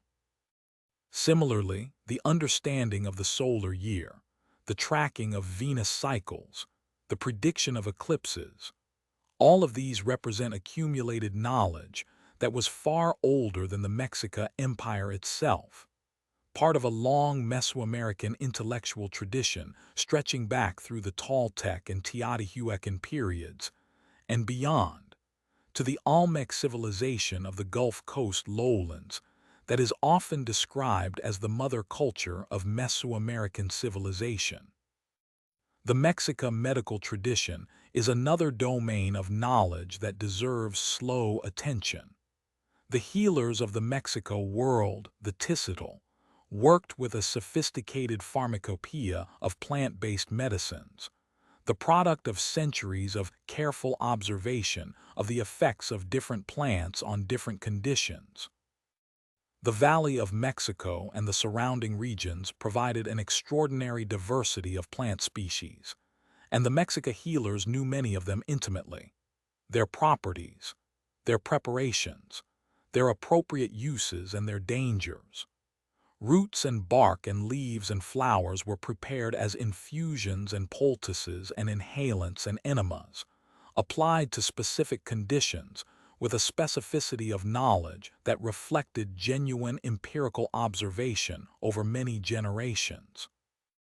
The peyote cactus, the morning glory, the psilocybin mushroom, several psychoactive plants were known and used in ceremonial contexts, understood as means of accessing divine communication and insight, and handled with the same careful ritualization that surrounded other forms of ceremonial practice. The great herbal encyclopedia compiled in the mid-16th century by a Franciscan friar named Bernardino de Sahagún, working in close collaboration with Mexica informants who remembered the pre-conquest knowledge, records hundreds of plant species and their medicinal uses in a document that represents one of the most important early examples of systematic natural history in the Americas. The informants who worked with Sahagún were elderly men who had been educated in the Comicac before the conquest, who carried within their memories the depth of Mexican knowledge about plants and medicines and healing, and who were willing to transmit that knowledge through the medium of the colonial documentary project. Their names, Martin Jacobita, Pedro de San Buenaventura, and others, appear in the documentary record as the actual sources of much of what Sahagun recorded, a reminder that the survival of Mexican knowledge into the present was not automatic, but depended on specific individuals who chose to remember and to share what they remembered. Architecture in the Mexica tradition represents perhaps the most visible form of their knowledge made material. The accumulated understanding of engineering, of proportion, of the behavior of materials under load, expressed in the stepped pyramids and palace complexes and ceremonial platforms that define the urban landscape of Tenochtitlan. The great pyramids of the Mexica world are not constructed of solid stone, as is sometimes imagined. They are, rather, solid masses of earth and rubble enclosed within a facing of cut stone, a construction method that is both practical and ingenious, using locally available materials in their most efficient form, achieving the visual and ceremonial effect of monumental stone architecture without the enormous labor of cutting and transporting solid stone blocks. The stone facing was plastered white, and on the ceremonial structures, painted with colored imagery that related to the deity or the function of the particular building. The white plastered surfaces of Tenochtitlan's temples, catching the high-altitude sunlight, would have been visible from a considerable distance across the lake, beacons of human intention in the broad, flat landscape of the valley. The palace complex, the Tecpan of the Mexica ruler, was a structure of considerable scale and complexity, described by early Spanish accounts as containing hundreds of rooms arranged around a series of courtyards, with gardens and aviaries and aquaria, and a zoo, a menagerie of animals from across the empire maintained for the ruler's contemplation, and as a demonstration of the reach and diversity of the territories under Mexica authority. Jaguars and pumas paced in their enclosures. Eagles sat on their perches. The iridescent birds of the tropical forests rustled and called in their specially designed spaces. There were pools of salt water, maintained by careful management, where marine creatures from the coasts could be kept alive in the high valley far from their natural habitat. The whole complex was a kind of encyclopedia of the natural world within the Mexica sphere, a demonstration, made living and immediate, of the breadth of the world that the Mexica ruler governed and knew. The mathematics of the Mexica world was embedded in their calendar system and in their architectural practice, and it reflected a competence with number and with geometric reasoning that was adequate to the demands of the complex civilization they had built. They used a vigesimal counting system, based on 20 rather than the 10 of the decimal system, and they had representations for large numbers as well as small ones, allowing them to record the enormous quantities of tribute goods that flowed into Tenochtitlan from across the empire. The tribute lists in the surviving codices record hundreds of thousands of individual items, a calculation that required both systematic organization and mathematical fluency on the part of the tribute administrators who maintained these records. Textile production, while often overlooked in favor of the more visually dramatic arts of featherwork and stone carving, was perhaps the most economically significant craft in the Mexica world, and certainly the most pervasive. Cotton cloth was the primary tribute commodity demanded from subject communities across the empire. The tribute lists record millions of individual cloaks owed annually to Tenochtitlan, in specific colors and qualities and sizes. The variation in these specifications reflecting a sophisticated system of quality gradation and standardization. The production of this cloth happened primarily in households, at the hands of women working on the backstrap loom, a simple but remarkably versatile weaving device that allows the weaver to control the tension of the warp threads with their own body, leaning back to tight or forward to loosen, the whole apparatus portable and requiring no fixed infrastructure. On this loom, Mexico weavers produced cloth of extraordinary quality and pattern, the geometric designs of the Mexica textile tradition as complex and as precise as anything produced on the most sophisticated fixed looms of the contemporary European tradition. The sound of weaving, the rhythmic passage of the shuttle, the soft beat of the batten pressing each weft thread against the previous one, the slight creak of the backstrap as the weaver adjusts their lean, is another of the background sounds of Mexica daily life, as constant and as ordinary as the sound of grinding or the sound of paddles on water. It is the sound of knowledge being applied with steady hands to the slow production of something useful and beautiful, the sound of a civilization maintaining and reproducing itself through the patient daily work of its members. It is, ultimately, the sound of care, of a world attending to itself, with the same unhurried intentionality that the priests bring to the temple ceremonies, and the featherworkers bring to their compositions of iridescent color. The knowledge of the Mexica world was not only recorded in codices and expressed in craft objects and encoded in architecture. It lived, most completely in people, in the trained memories of the specialists who carried it, in the everyday competences of the farmers and healers and weavers and builders, in the ceremonial knowledge of the priests, and the historical knowledge of the trained speakers who could recite the long narratives of Mexica history in the formal, elevated register of Nahuatl poetry. This oral tradition, the Huhuatl, the ancient words, the discourses of the elders, was a body of ethical and philosophical teaching transmitted from older to younger generations in formal speeches of great beauty.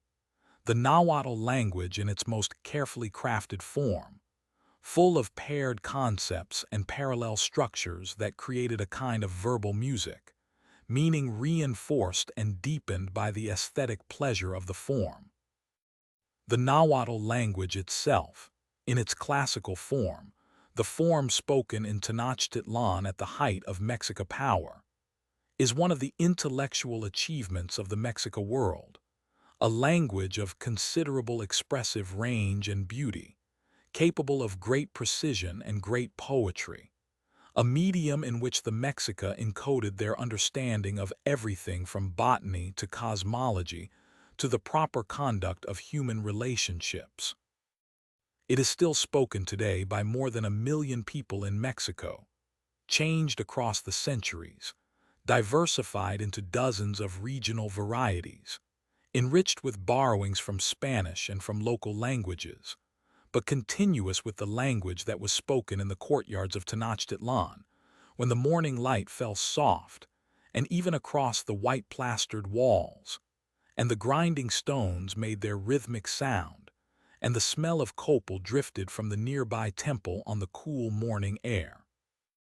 In the workshops and the schools and the households of Tenochtitlan, in the long afternoons when the light is soft and the lake is still, and the work proceeds without haste, the knowledge of the Mexica world passes from hand to hand and from voice to voice and from eye to observing eye. A grandmother shows a granddaughter how to set up the backstrap loom, how to tension the warp, how to pass the shuttle through correctly. A feather worker sits with his apprentice and shows him, slowly, how to hold the feather and where to apply the paste, and at what angle to lay it down so that it overlaps the one before it in the way that makes the surface smooth and seamless. A daykeeper traces with his finger the spiral of day signs in the tonal pohuali, naming each one quietly, letting the names settle into the young listener's memory, the way the names of things always settle into the memory, slowly, with repetition, with the particular ease that comes when the thing being learned is given time and patience rather than hurry. All of this knowledge rests now in the objects that survived, and in the documents that survived, and in the language that survived, and in the soil of the valley where the city stood. It rests quietly, the way all old knowledge rests, not lost, not inaccessible, but requiring the same patient attention to recover that it required to create. It waits for the hands and the eyes and the unhurried minds willing to attend to it. And in that waiting, it keeps something of the warmth of the hands that made it, the care of the people who understood that what is made with patience and knowledge and love does not simply end when the maker is gone. It continues. Differently, perhaps, partially, perhaps, but continuously. The thread running forward through time, thinner in some places and thicker in others, but never quite breaking. The afternoon light in the workshops of Tenochtitlan falls at a low angle through the open doorways, catching the dust of stone grinding and the floating filaments of cotton fiber and the microscopic iridescence of Quetzal feather barbules drifting in the still air. It is a light full of particles, full of the material of making, suspended briefly in the warmth before settling again into the slow, patient world below. The craftsperson pauses, examines the work, makes a small adjustment, deliberate and certain. There is a particular quality of endings that the most honest stories do not flinch from, and yet do not dwell in with any harshness either. They simply allow the ending to be what it is, a change in the quality of light, a gradual shift in the sound of things, a slow turning from one state into another, the way autumn turns from summer not on a single day, but across many weeks of almost imperceptible alteration, the green deepening toward gold and then toward rust, and then toward the bare and quiet honesty of branches against a pale sky. The ending of the Aztec world was not a single moment, though history sometimes presents it as one. It was a process, long, complicated, unfolding across years and decades and generations, and it left behind not nothing but something, the way all endings leave behind something, the way a fire leaves behind warmth in the stones long after the flame itself has gone. To understand how the Mexico world ended, it is necessary to begin a little before the ending itself, in the years when the empire was at or near the height of its reach, and when the first faint signals of what was coming were still too distant and too strange to be clearly read. The Mexica Empire, the Triple Alliance, as it is more precisely known, the political confederation of Tenochtitlan, and its two allied city-states Texcoco and Tlacopan, had by the early 16th century extended its political and economic influence across an enormous portion of what is now Mexico. From the Gulf Coast to the Pacific shore, from the tropical lowlands of Oaxaca northward toward the dry margins of the Central Plateau, hundreds of communities paid tribute to the alliance and acknowledged its authority. The annual flow of goods into Tenochtitlan was staggering in its volume and variety. Cotton cloaks and cacao and gold dust and precious feathers and rubber balls and copal incense and dried chili peppers and jade beads and jaguar skins and honey and salt and countless other materials, the material metabolism of an empire sustaining its center. and yet the empire had limits and difficulties that existed alongside its evident power. It was not a unified territorial state in the way that the word empire sometimes suggests. It was, rather, a network of tribute relationships, a system in which conquered communities were required to pay regular tribute and to acknowledge Mexican authority, but in which local governance and local traditions were often left largely intact. The Mexica generally did not displace the ruling classes of the communities they incorporated. They worked with them, leaving them in place as the administrators of tribute collection and local order, requiring loyalty and payment rather than cultural transformation. This was an effective and relatively economical form of imperial control, but it meant that the ties binding the empire together were primarily economic and military rather than cultural or deeply integrative, and that many communities within the tribute network harbored resentments that simmered quietly beneath the surface of compliance. There were also communities that the Mexica had never successfully conquered. The Tlaxcalans, living in their enclosed mountain valley to the east of the Valley of Mexico, had maintained their independence against repeated Mexica military pressure, and had developed, over generations of conflict, a fierce and particular resistance to Mexica authority. The relationship between the Mexica and the Tlaxcalans was complex. The Mexica actually maintained a kind of ritualized warfare with Tlaxcala and neighboring Huixotzinco, the so-called Flower Wars, in which both sides fought with the primary purpose of capturing rather than killing opponents, the captives to be taken back to Tenochtitlan for sacrifice. These ritualized conflicts served ceremonial purposes for the Mexica, providing the captives required for the temples, but they also served military purposes, keeping Mexica warriors trained and experienced.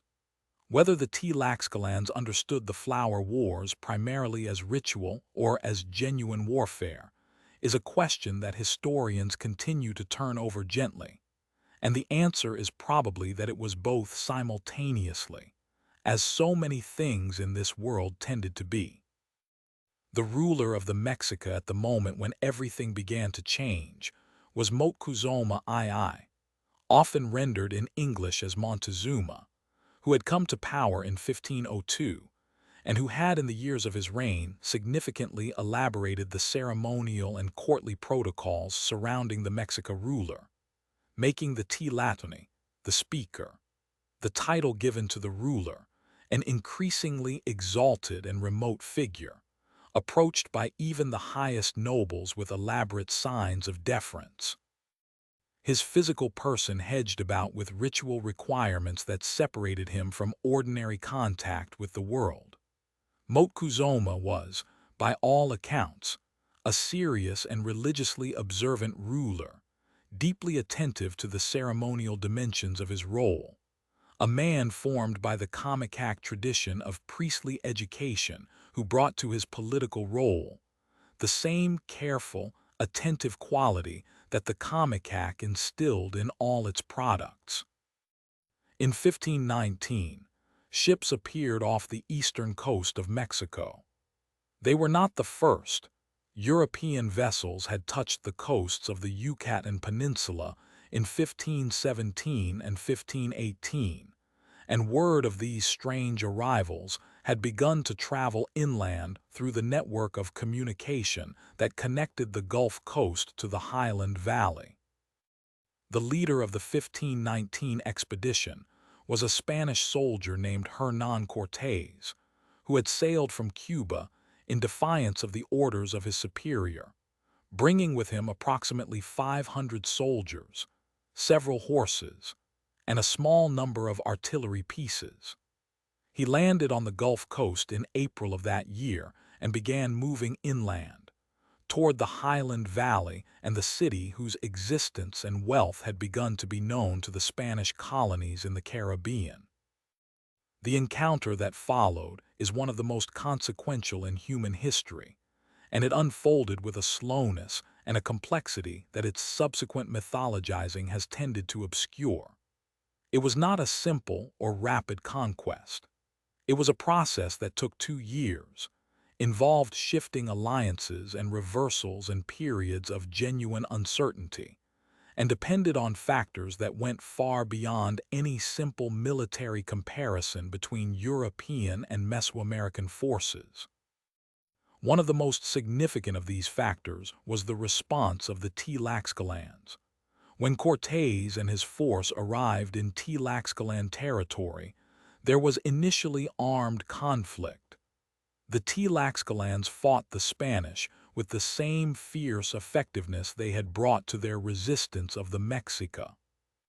But when it became clear that the Spanish were also enemies of the Mexica, and when the political calculation was made that an alliance with these strange new arrivals might offer a means of finally ending Mexica domination, the Tlaxcalan leadership made a decision that would shape everything that followed.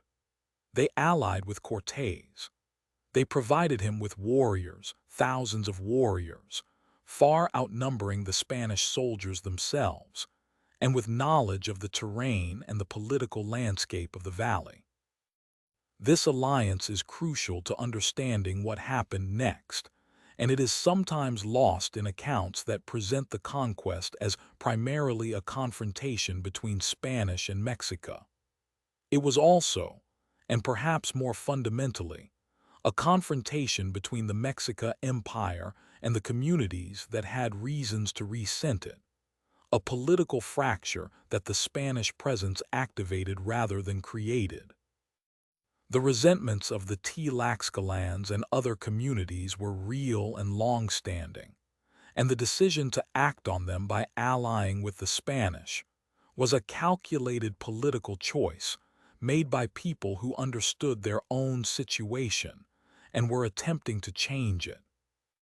That the long-term consequences of this choice were not what they anticipated, that the Spanish alliance would eventually mean the replacement of one form of domination with another, in many ways more complete and more transformative, is one of the sadder truths that this history offers to quiet contemplation.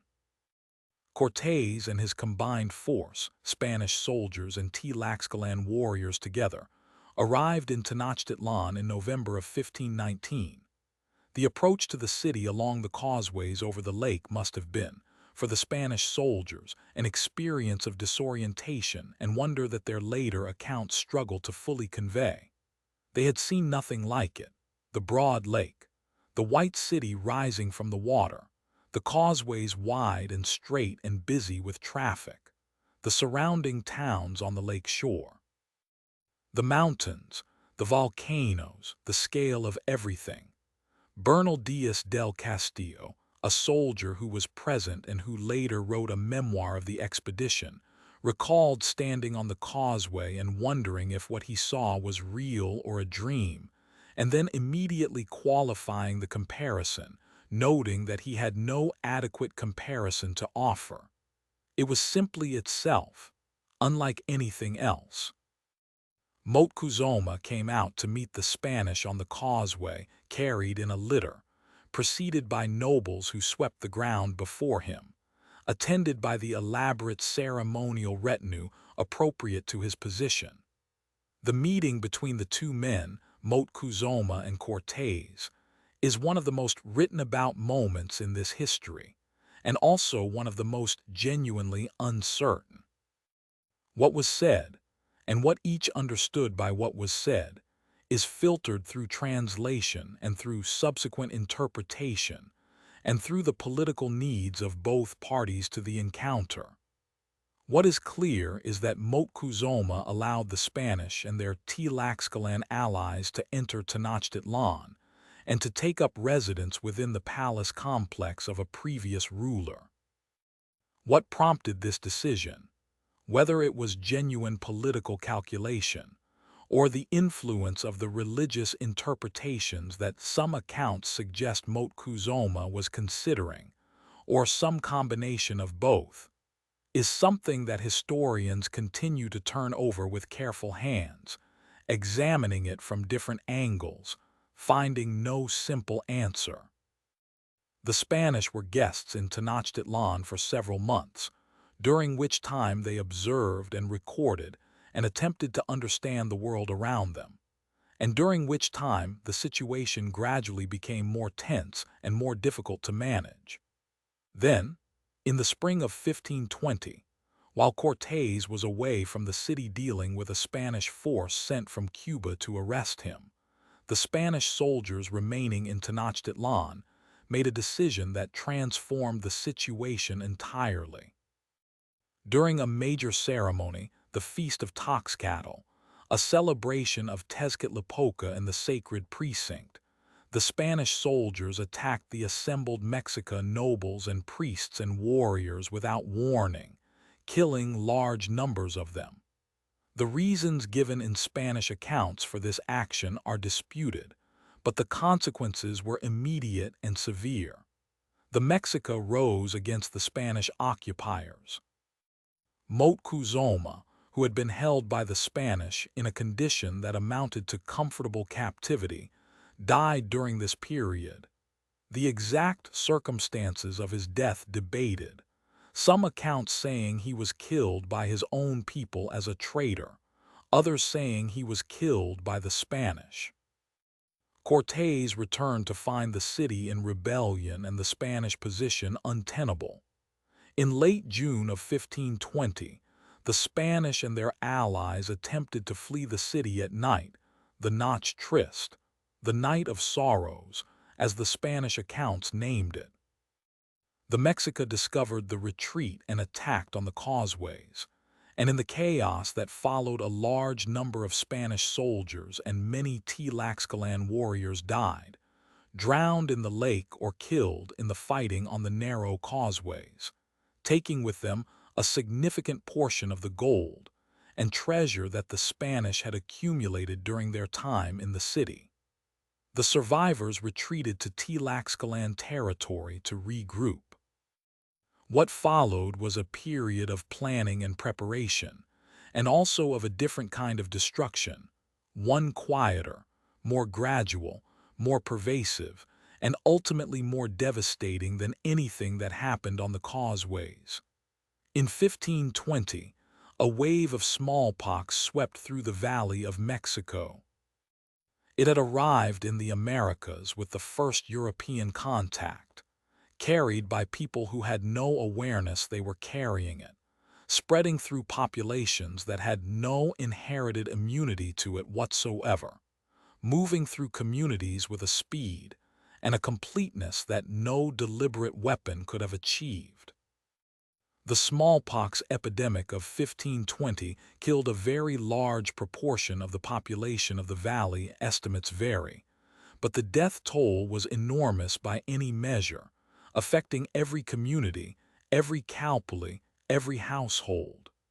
Cuitlahuac, who had succeeded Moctezuma as Tlatoni, died of smallpox within months of taking power.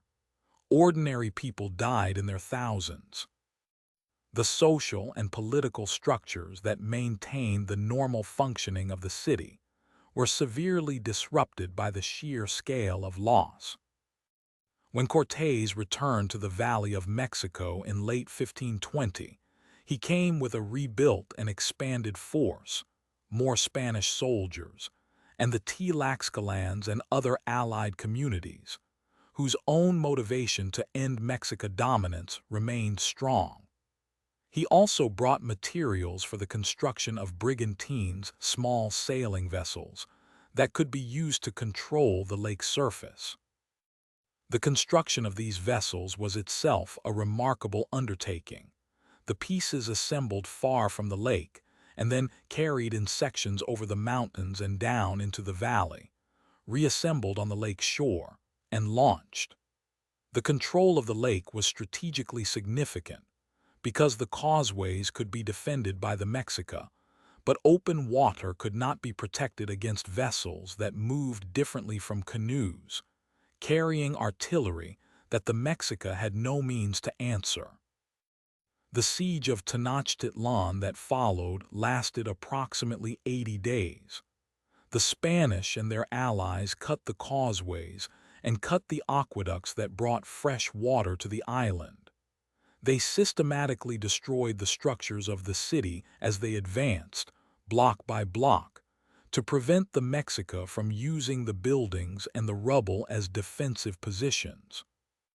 The last ruler of independent Tenochtitlan, Cuauhtémoc, who had taken power after Cuitlahuac's death, and whose name means descending eagle, directed the defense of the city with a determination that his opponents acknowledged even in their accounts of his defeat.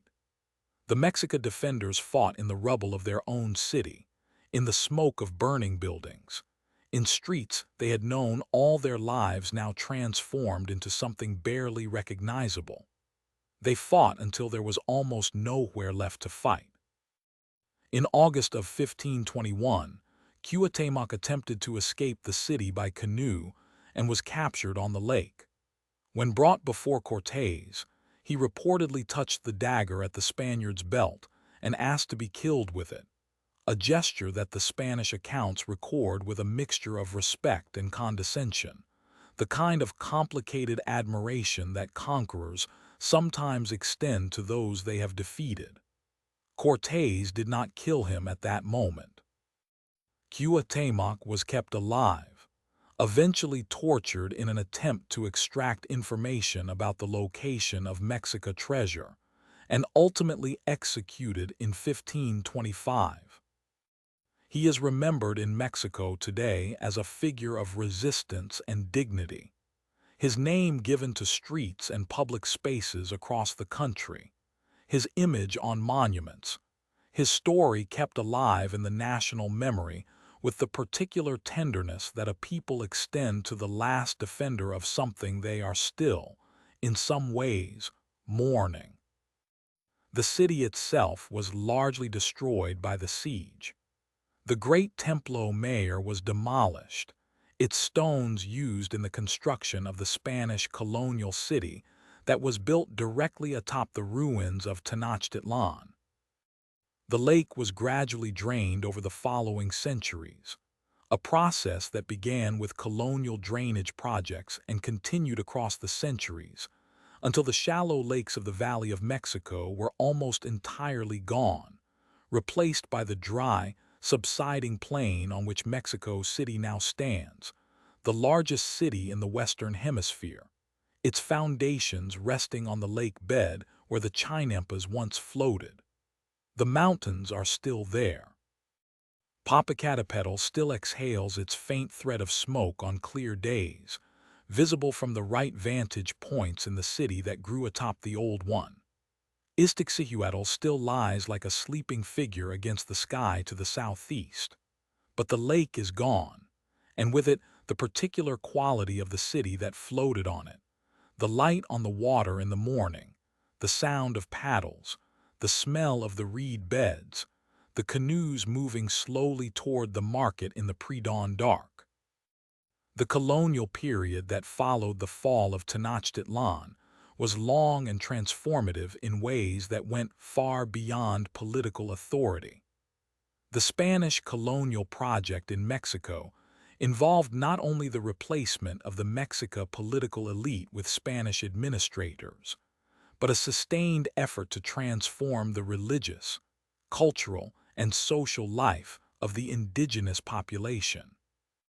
Franciscan, Dominican, and Augustinian missionaries arrived in considerable numbers in the years and decades following the conquest, learned Nahuatl with varying degrees of facility, and set about the work of Christian conversion with the same sustained intensity that the Mexica priests had brought to the maintenance of their own ceremonial traditions. The temples were torn down and churches built in their places, sometimes literally on the same foundations, the stones of the old structures incorporated into the new ones, the sacred topography of the old world overlaid with the sacred topography of the new. And yet the transformation was never complete, and it was never only one-directional. The indigenous people of central Mexico were not passive recipients of colonial transformation. They participated in it, negotiated with it, resisted parts of it, and incorporated parts of it into their own continuing traditions in ways that created something genuinely new. A mestizo culture that was neither purely indigenous nor purely European, but a living synthesis of both, still unfolding and still developing across the centuries that followed. Nahuatl speakers found ways to maintain their language and their oral traditions within the new colonial framework. Indigenous artists incorporated European techniques and iconography into their work, while maintaining Mesoamerican compositional principles and symbolic vocabularies. The ceremonial calendar persisted in disguised forms, its ceremonies overlapping with the Christian liturgical calendar in ways that allowed them to continue under the surface of official religion.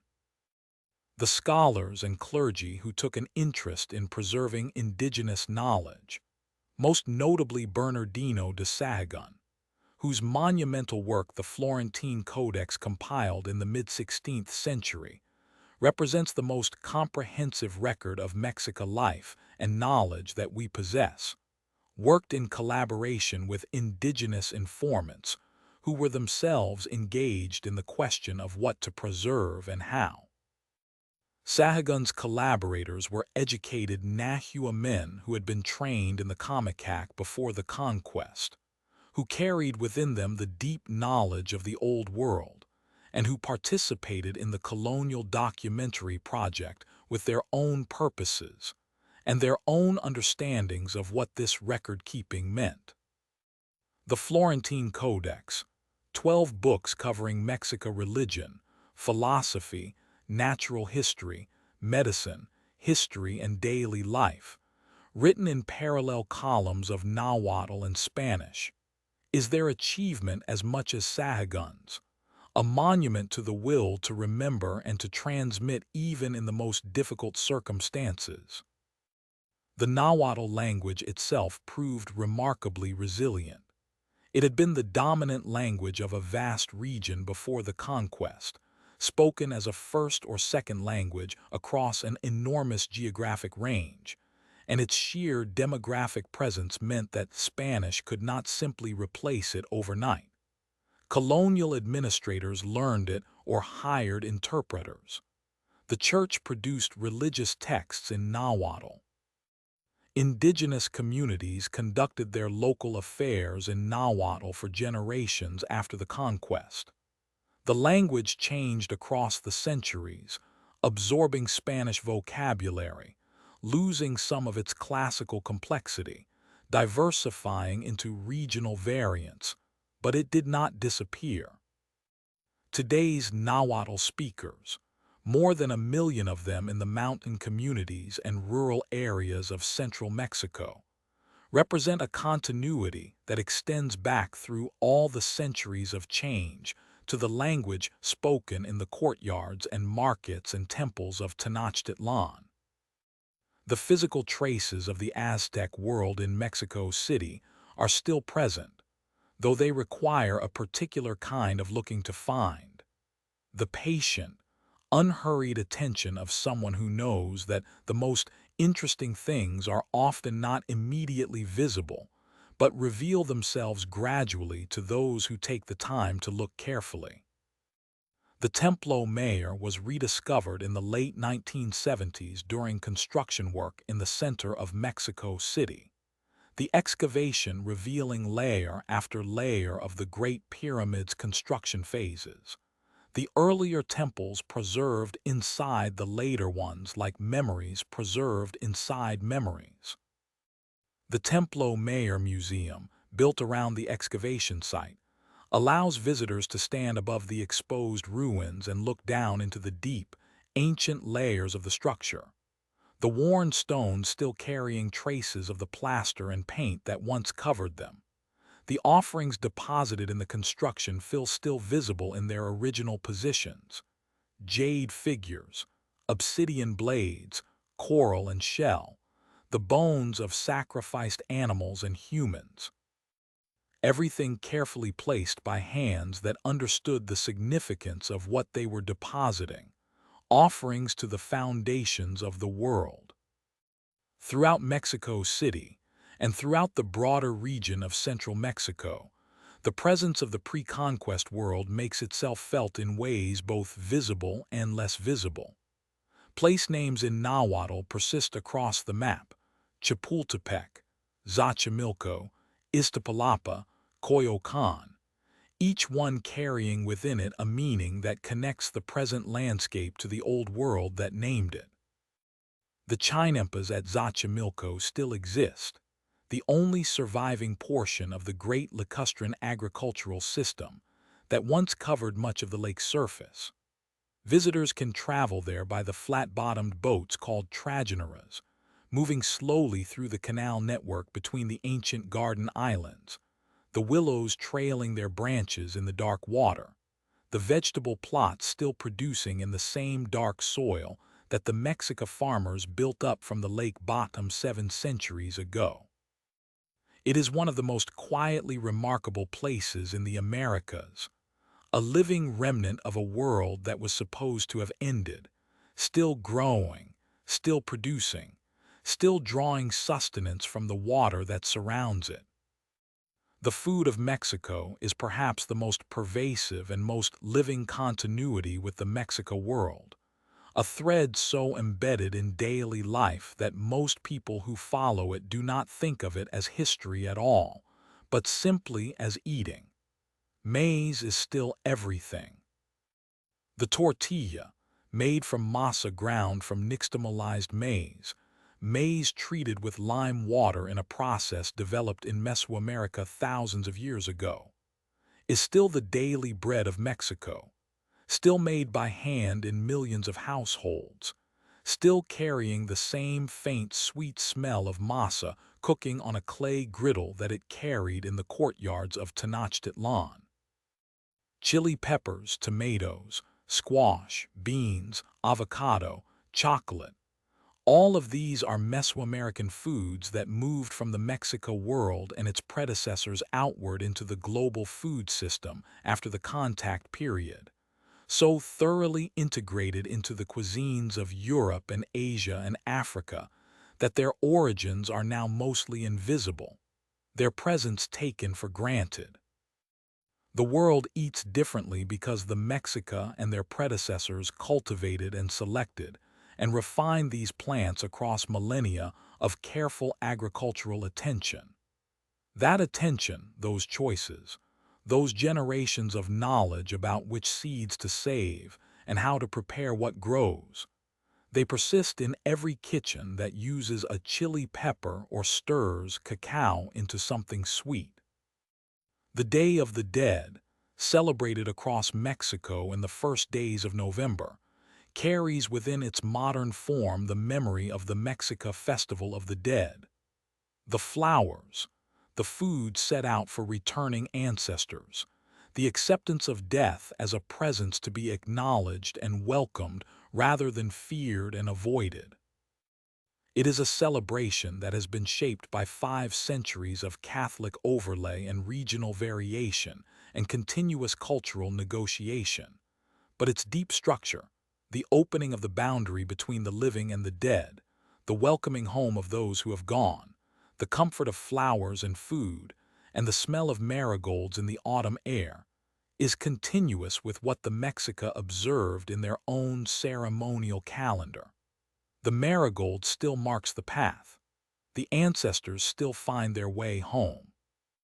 The eagle on the cactus on the stone in the middle of the lake is still on the Mexican flag, carried in the national seal, present on every official document and every coin and every government building in a country of over 100 million people.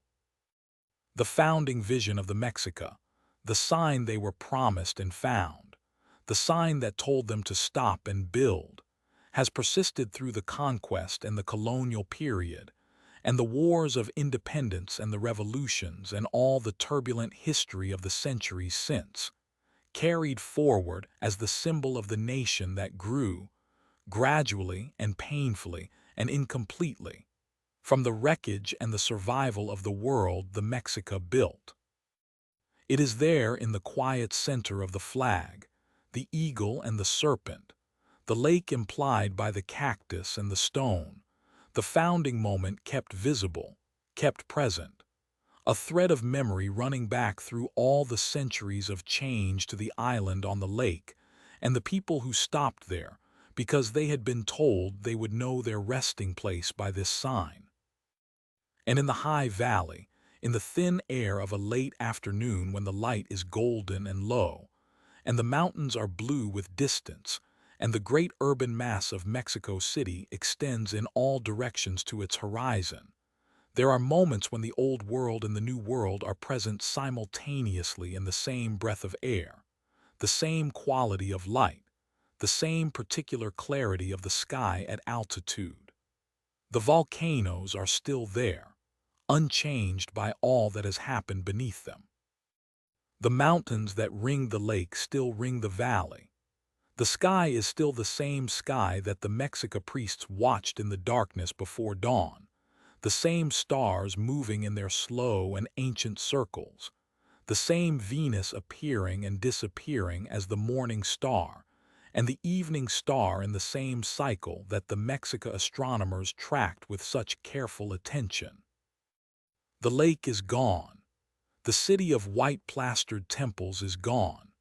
The canoes on the morning water are gone, and the feather workers and the day keepers and the Amanteca with their patient hands, and the sound of grinding before dawn in 10,000 courtyards, and the smoke of copal rising from the summit of the Templo Mayor into the high, thin, clean air of the valley. These things are gone in the way that all things that have ended are gone, completely, irrecoverably, and yet not entirely, because nothing is ever entirely gone that was once fully present in the world and fully attended to by human minds and human hands and human hearts. What remains is partial and is scattered and requires patience to find.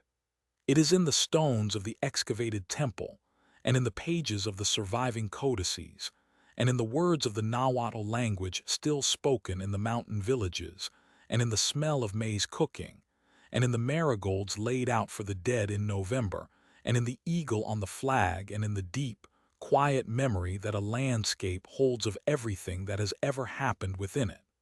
The valley remembers. The mountains remember.